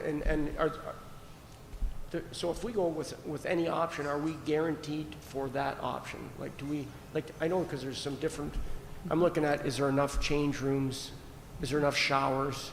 Or are there showers? I don't even know. We're going through bit by bit here. Yeah, wait. Like, is this part of what we're, like, if we choose an option, can we change it in that option? Yeah, and I think what we'll do is when we have the builder there will be other suggestions that may come forward. This is our preliminary guess at this point in time on, as far as the functionality of the units, our staff are comfortable with what we provided in that, the number of change rooms for the hockey arena and for that. So it's not like we're going to drop 3 change rooms or something like that. It was, we went from 1,500 square feet, I think, down to 725 square feet which is the same size change rooms that we have at McBain Center. Okay. Or not McBain, sorry, at Gale Center. Yeah. So, you know, there could be other items, and this is like, I'll remind council, this is a unique build. We're essentially decommissioning one building, which is where the current ice surface is. We're going to put turf into that, and that's, you know, I'm hoping that the numbers aren't, to do that part of it, aren't $600 a square foot, because it's not new all construction cost. So the numbers we are throwing out there is for new institutional construction cost. So I'm very hopeful that the numbers will come down from what we're quoting, but we're quoting an average because that's the best we can give you at this point in time. Okay. No, I just want to, you know, be involved, and I know, you know, there's, like Councillor Baldinelli, you know, he played a lot of hockey, so he wants to make sure there's there's showers, there's change right for the teams that come in and stuff, especially when they're coming in from out of town and stuff like that. They expect a certain amount of service or whatever in the change rooms and be able to change and do whatever they got. I'm not a real hockey guy, but especially with the turf, and you're going to get people coming in the winter doing dry off ice training and stuff like that. Whether it's and if there's a chance to maybe do pickleball or whatever like that, we're still open for options. That's what I'm saying. Whatever option it may be. Yeah, and there will be more options presented while they go through the design process. And the biggest advantage is, like I said, if you do the traditional, you know, bid build process where the staff design the criteria and a contractor bids on it, we can mess up on the criteria and the specs. Under this process, you have staff, the architect, and the builder all in the same room, designing it and costing it at the same time. So you know, we won't have some of those issues that we've had in other buildings, and council can, and you know, when we make some of those decisions, we can present why we've done it, and it's not just staff saying it, it's the architect, it's the builder. We put all the opinions together to come up with the final option. Like I said, this is just the starting point.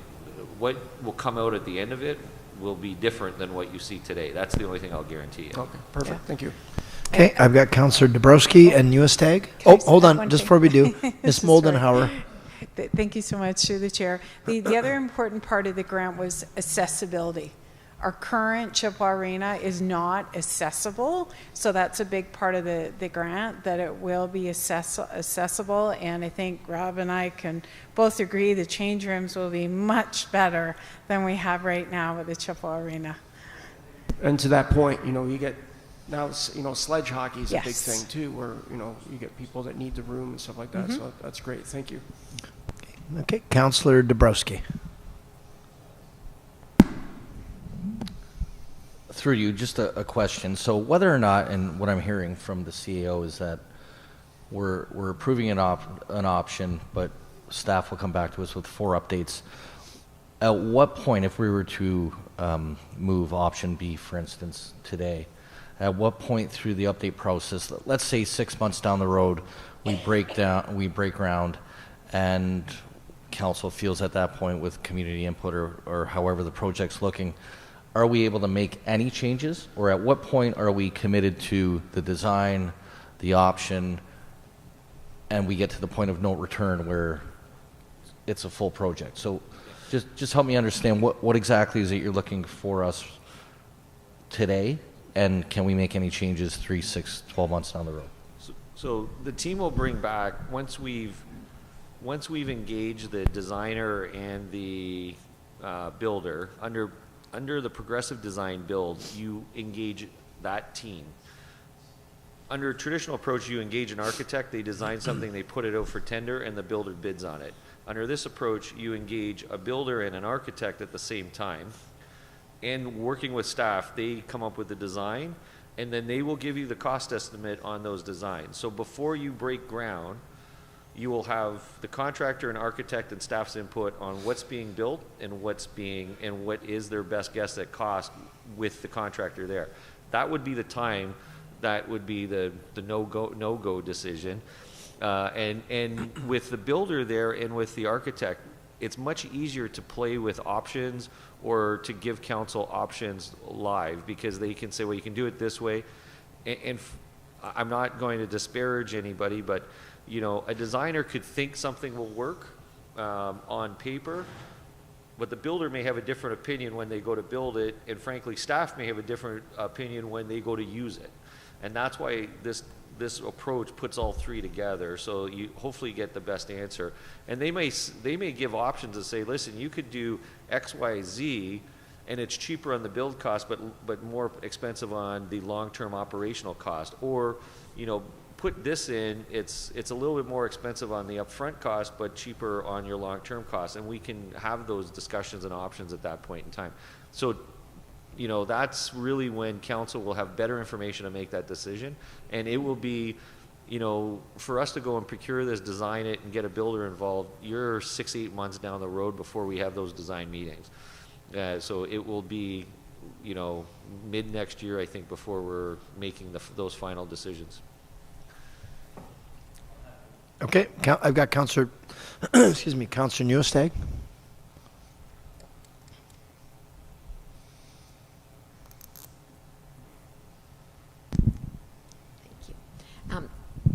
I was wondering, through you, Mayor, to the CEO, if we went ahead with this and say we got the price down to $50 million, what does this look like to the taxpayer over immediately, short-term, medium, long-term, to our taxpayer? Yeah. So if the total building cost is $50 million, I subtract off the $10 million the province get me, I'm down to $40 million. I subtract off the $600,000 or $700,000 on the sale of the Chipawa library, so I'm down again. And then, you know, we would then debenture. You know, you'd probably be looking at debenturing $30 million at that point in time. And I was hoping that would give Mr. Dowling enough time to. So my bet is a $30 million debenture. It's probably a $2 million. It's probably a $2 million payment, which is about a 2%. Which is about a 2% tax levy implication right now. So that's my back of the napkin math. On the flip side of that, though, when you build the new building, I currently have a very large asset management obligation on a 1970 circa arena. So when I build a new one, that asset management obligation comes down, which we're trying to fund through reserve, you know, and I've replaced that asset effectively. So if you were to net that out, are we still? What I'm sorry? That bring? So net that out, take that. Well, I don't want to net that out, but that's the reality. Is that's because we're not fully funding our asset management obligation, so we haven't fully funded it. So it's really not an issue. Okay. So 2%. What about operating expense? Have you figured out what that would cost us? We haven't. Currently, Chippewa is, like I said, I believe the last numbers I looked at. The Chippewa Arena, the old barns are very efficient because we only operate them when they're operating, unlike a 4-pad where if you have 2 sheets of ice going, you're operating the whole building. So, you know, my guess is the operational loss will increase from the 240 because of the amount of use that building will get. Because with the arena, or sorry, with the turf field and the gymnasium, you will have more users using that for a longer period of time than what you have today. So it will be more heavily used. We'll generate more revenue, but our revenue never exceeds our cost. But the way the building is designed with some of Rob's input, it's a fairly efficient build. It's a fairly efficient building to maintain with the two corridors there. So, you know, we're hoping that the labor cost isn't that high, but it's the utility cost and the other items that you'd have. Are there any opportunities for, we're very grateful to have the provincial contribution of 10 million. Are there any federal? It's hard to hear you, Councillor. Is your mic on? Sorry. Yeah, it's on. Oh, sorry. Is there any chance for any federal funding? Federal government very seldom funds that unless it's for a major event like like an Olympics or whatever. That's the only time they've ever really got into that type of funding. So it's the province. So just going back, so 2% if we were for the build, and I'm sorry, how much was it for the operating? My guess is and this is a guess back, you know, my guess is you're going to increase your operating loss from 240,000 to probably 400,000. You know, so that would be my guess, is be a double loss. You'd get a lot more use out of the building. So anywhere between 2 and 3% for this. Yeah. We are, just so council knows, and this won't come to council for approval or anything like that, but we are undertaking an RFP process for evaluating our assets for sponsorship and executing a fundraising program, both for this building that we're in, plus that arena, plus some other ones. I don't count on that, but you know, there may be some additional fundraising that happens for the Chipawa arena. And we've told all the stakeholders that there is an expectation that they also step up with money. And I think, you know, when this is built, we may take a look at, you know, adjusting our fees also, quite frankly. You know, it doesn't add up to much, but I think it's a good, so if you put on $10 extra for a capital fee for every hour of ice rented or for every hour of turf rented, you know, that's something council will decide. But I think that would be something that would be, you know, would be a good signal to the user groups that they have to pay, you know, for a brand new building. I'm not sure if you can answer this, but should we choose option B? Is that in line with the 50 million? I don't, like I said, I caution council from making decisions on what should be in the building until we get solid information on that, because what I don't want to see council do is say, oh, I want to go with this option, and then the builder gets involved and the contractor gets involved and said, I can build that for 35 million. Your staff estimate was way off, and then you're sitting, you know, down there. So I'd rather bring back, you know, numbers where someone who's built these things and someone who's designed these things has really looked at the numbers and finalized the design and went, you know, and give you more solid numbers to make that decision on. One final question. So through the report, and we've heard it, we've gone out to the public and heard from the survey as well as the stakeholders. What percentage of our population did we hear from in I'll transfer that over to Ms. Moldenhauer. The response on the online survey was quite high. I attended the one stakeholder meeting. It was well attended by all the user groups, plus you know plus some other members. So you know, I would say that we've gotten, you know, pretty good feedback from the people who would use the building. But I don't know if Ms. Moldenhauer has the survey results in front of her.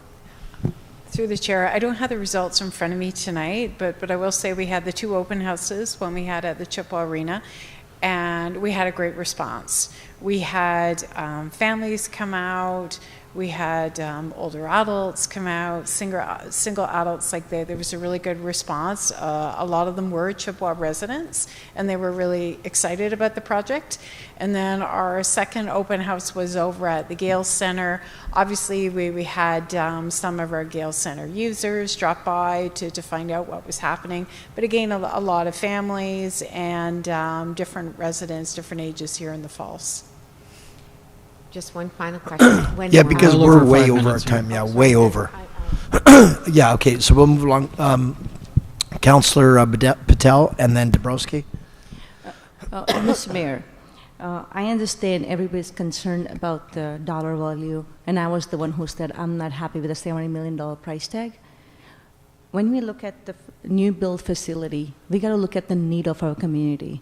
Niagara Falls is growing, and this future arena will not be only Chippewa Arena, it will be entire city's arena. More than Chippewa residents will be using the arena.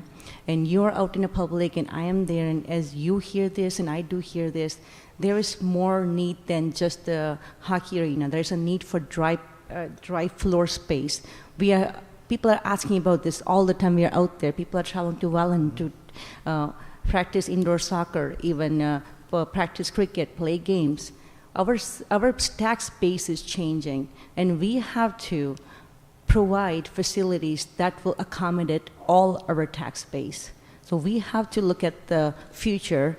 As Councillor Coco mentioned, that Chippewa or Niagara Falls is growing very fast. The library has to be bigger because our community is growing fast. Same with the facility. We have to provide more than one facility that you can play more than one sport. We have Gale Center where you can play hockey. We have Chippewa Arena where you can play hockey. But we are expanding, we are building a new facility. We have to take in account for the residents who do not play hockey, who play some other sports. So we have to keep in mind and entertain everyone. So I think when we look at the old options, first option is $20 to $30 million. That doesn't give you NHL size hockey rink. It only gives you extra change rooms and a library. What happens after that? We have people demanding these new facilities. We have to pay another $30 million in 10 years to expand that facility. So I want to tell everybody in the council that before we make decision, we need to sit down and we really need to focus on what we are delivering for the residents. We can't just cut costs. Library, hockey arena is not the only two things in a need in this community. And maybe, Mr. Mayor, you can expand on this, how much need there is for dry floor space, how many people are asking for this space. And we have to listen to residents, and all the new facilities how to reflect to the residents that live in this city. Thank you. So, yeah, I'm happy to add to that, Councillor. Just another thought, and I'm sure staff have already contemplated this, but you're right, the demographics changing now. We've been at the cricket fields, and there's big demand for practice, and they're going to pay for it. They're not asking for free. The other thing I want to mention is, I know a couple years ago I met with Red Raiders, and they were looking for a place and I said, are you willing to participate in the money? And they said, absolutely we are. So we've got all of our service clubs in the community that want this. Now's the time before you build it to ask them what are they willing to pony up. And I know, Rob's your guy for booking everything. I think we got to look at that as part of the funding model for financing this. And of course, it goes without saying, naming rights. I've already thought of some people that we could approach for potential naming of this facility.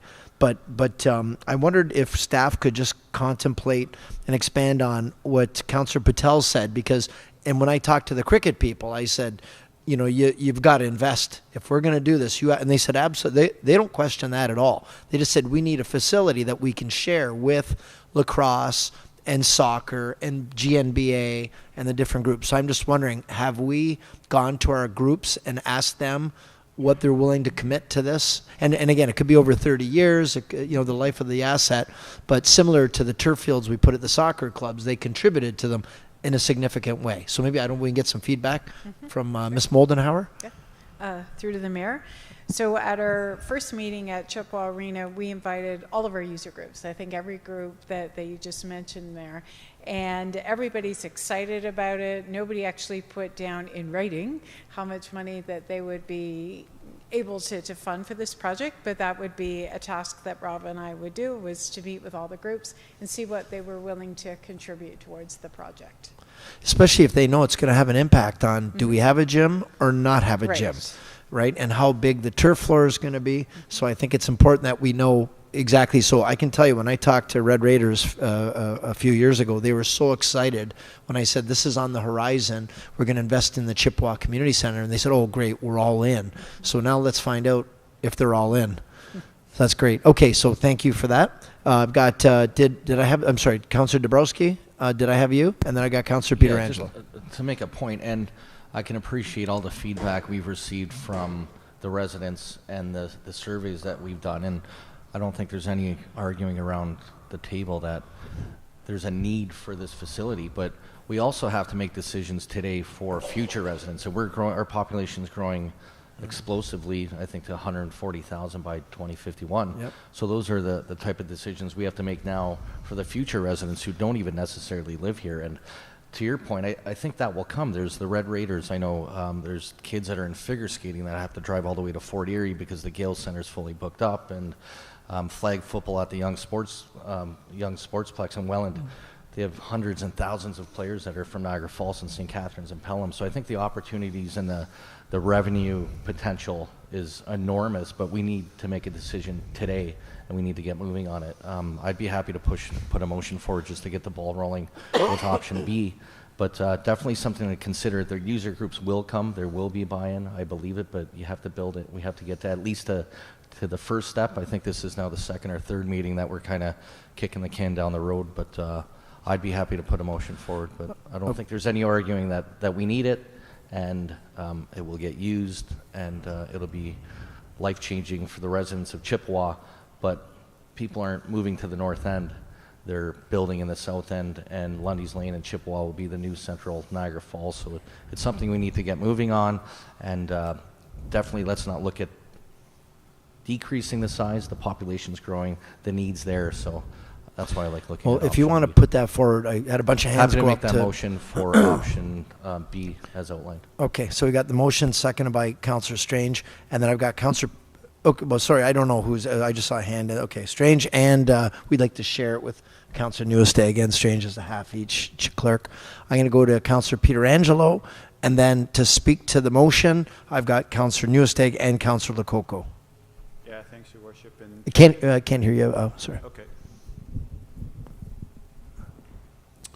Thanks, Your Worship, and through you to staff, my only question was, have we forecasted how many people are going to be attending this facility as compared to, I think the McBain is the busiest facility that we have right now. So I was just wondering if you have a handle on how many people go through McBain daily and what your forecasted numbers are for this facility here. Like, I don't know, is McBain's over 1,000, I believe?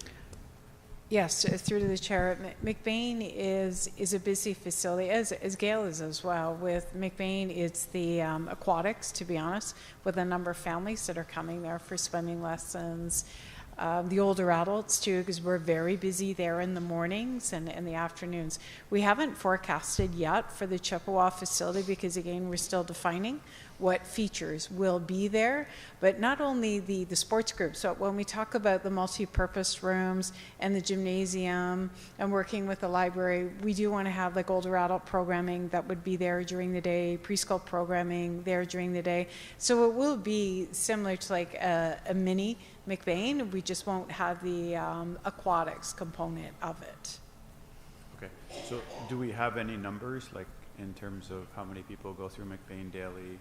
McBain is around 1,000 a day. It's around 1,000 a day, but we haven't forecasted this facility yet.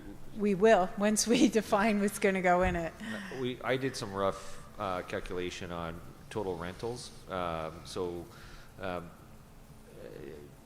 You know, your ice usage would remain about the same unless we opened up summer ice. Mr. McDonald had a concept which is a pretty good concept. There's lots of summer hockey school programs where they would love to be able to rent the ice and also the turf field for dryland training, because how summer hockey camps go is they want the kids on the ice for an hour, dry land training, lunch, back on the ice for an hour, dry land training and out, and they have 2 groups that alternate those things. Summer camps could also operate out of there when you think about it. So it would get more substantially used because we would probably extend our ice hours to summer hours at Chipawa. The soccer demand for indoor use, we would be booked pretty heavily there, and I can sell out a lot of the daytime and most of the nighttime with pickleball, basketball, volleyball. So, even when I conservatively looked at, I was looking at 80% utilization on the ice surface for 10 months, and I was looking at 60% utilization on the other surfaces. So that's how I did the back of the math for the revenue. That's why I know it'll be an increase in loss, but your usage is way up. Okay. And while I have you, Mr. Burgess, and through you, Mr. Mayor, was the recommendation, was it asking us to choose either A or B? It's not, is it? It's really just saying we're going to be taking both those options to the into the process to get better financial information back to you, and to outline what the implications are. And most likely, even though Rob's a pretty smart guy and Kathy's a pretty smart person and we got a good architect on there, when we start really looking at it with a builder, they will probably come up with changes and other recommendations, and there will be options that will come back to council. And I think the report said we would do 4 updates back to council. So really the intent is we wanted council to know we heard you, we've gone to reduce significantly. Now we really want to start the process where we can engage a builder and the architect team and design it and come back to council with, much better information instead of back of the napkin stuff. And then that's when the next meeting will be the tough one to say, okay, well, this is going to cost $58 million, and if we drop it, it's going to give us $52 million. And I know you said earlier that you were going to come back with options. Are you going to come back with options as to, if you add this, it'll be $4 million. If you add this, it'll be this much. That kind of option. Yeah, because the challenge is right now we're just basing it on square footage. The reality is, if you don't put in the gym, what's the implication on the HVAC system? None of us know. We're not HVAC designers. So when you start putting in and out options, what happens is we found out, well, to add the gym, the cost is actually $800 a square foot, not $600. Or to do this, the cost is really only $200 a square foot because everything's there. We don't have that detail at this point in time. So I don't want you putting in and out things because none of us know what the true cost implications are. But when we come back, the builder and the architect will have much better costing information and the implications of deleting or adding things. Okay, thank you. And I guess to you, Your Worship, I'd be comfortable with the recommendations that are in the report. I don't want to support either option A or option B yet. I want to see what staff come back with in terms of options, and then we can have that discussion. Well, I think maybe if nothing else, it's just giving them an indication. They don't want it. They want it smaller, but not too small. And I think they want the gym. I think that's the one thing. I don't think I think they're saying the gym. But again, I get what you're saying, and what the CAO gave us 3 examples of. Depending what the builder comes up with. So I appreciate that. So we got one more speaker, and then I'm gonna ask for a vote. Councillor Lococo. Thank you, Mr. Mayor. I'm not sure why we would choose an option over one at this point, because the recommendations said to move forward with the process and then come back. I do not want to support option B. Councillor Dabrowski said he didn't want to reduce anything, but in option A, the library has increased 328 square feet when they're giving up 12,000 square feet at the Victoria Avenue, and all of our growth is in that area. So I would, as Councillor Pietrangelo said, I would support the recommendations as written, but not a specific option at this point. Okay, well, we'll go to the motions. How do the movers and the seconder? Who? I'm sorry, I don't even remember. Okay. That's correct. Okay. So what he said was he's going to, Councillor Dabrowski is going to, we couldn't hear him because he wasn't near the mic, but that's okay, I'll repeat you. What he said, he's going to move the recommendations. Is the mover good with that too, Councillor Strange? And then at this point, but with a desire to go toward the bigger model, and I think staff heard that. I think that was the favored direction. So we'll call that vote. All those in favor? Okay, and that's unanimous. Thank you for that. Didn't take too long. Awesome. Good work. Okay, now we go to consent agenda. Motion by by Councillor Pietrangelo to move the consent agenda. Second by Councillor Strange. All those in favor? Okay, and that's unanimous. And just really quickly, we just approved the finance cancellation reduction refund of taxes. We approved the Realty Services Encroachment Agreement on Queen Street, the Q2 Housing and Growth Monitoring, and the 2025 Sports Wall of Fame inductees. So now we go to 11, communications and comments of the city clerk, and there's a recommendation that we support or approve 11.1 through 11.5. Motion by Councillor Pietrangelo, second by Councillor Baldinelli, that we approve 11.1 through 11.5. All those in favor? Okay, and that's unanimous. And really quickly, flag raising request for HIV AIDS Awareness Week and World's AIDS Day, Indigenous HIV AIDS Awareness Week, November 24th through December the 1st. Flag raising and proclamation request International Day for the Elimination of Violence Against Women. That is November 25th. Proclamation request International Trigeminal Neuralgia Awareness Day on October 7th. And proclamation request Arthritis Awareness Month, September 2025. And special occasion permit request the Niagara Ukrainian Family Festival, July 11th through 12th, 2026. So they're way out in front of this one, so good for them. Now we go, did we vote? Yes, we did. Now we go to 12, communication and comments of the city clerk. Mr. Mayor, I'd like to pull some, please. Okay, so which ones did you want to deal with, Councillor Lococo? All of them but 12.2, sorry. Okay, so let's start with 12.1. There's a resolution from the region of Niagara, Elect Respect Campaign. Councillor Lococo. Yes, thank you. I would put a motion forward that we approve it and that we craft a similar motion from the City of Niagara Falls. Okay, so maybe I'm just going to go to our clerk and see, they put in here, they asked us to receive for information, just to see if we can get some feedback from our staff on why they suggested we do that. Yeah, so through the mayor, staff, anytime they receive, we receive a resolution from another municipality, we're listing it on the agenda for the information of council. And much like the consent agenda, we're just giving council the opportunity if they want to pull something and offer their support. So in this case, the region is asking for municipalities requesting their support, so it'd certainly be appropriate if council wishes to do that. Okay, so there's a motion by Councillor Lococo. Do we have a seconder for the motion? Councillor Strange. Do we have any discussion to the motion? Okay, we'll call the vote. All those in favor? Okay, and that's approved unanimously. Next one, it's 12.2. That was the one I didn't want to pull. You don't want to poke, so we'll vote on 12.2. Motion by Councillor Patel, seconded by Councillor Newestag. All those in favor?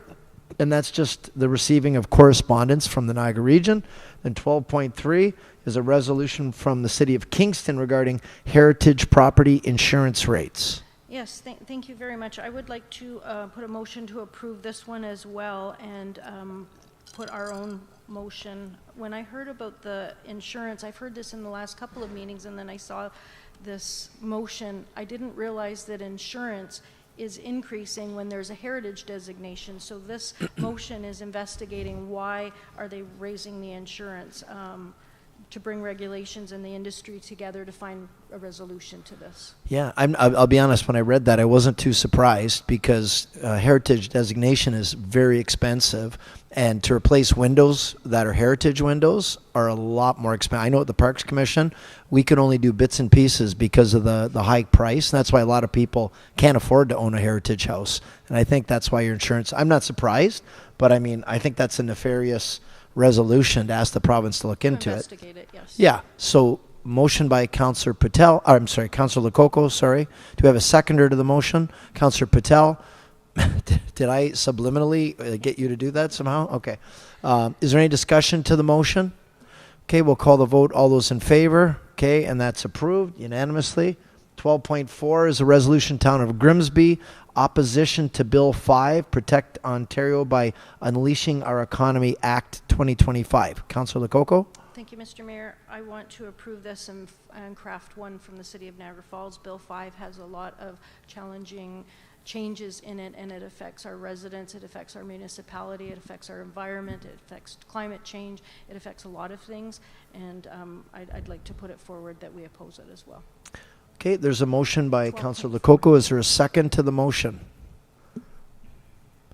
Okay, it looks like we don't have a second to that motion, Councillor. So can I get a motion to receive and file? Motion, Councillor Strange, second by Councillor Patel. All those in favor? Okay, and that's with one opposed. Okay. And then 12.5, Niagara Falls Public Library, clarification memo in draft 2024 annual report.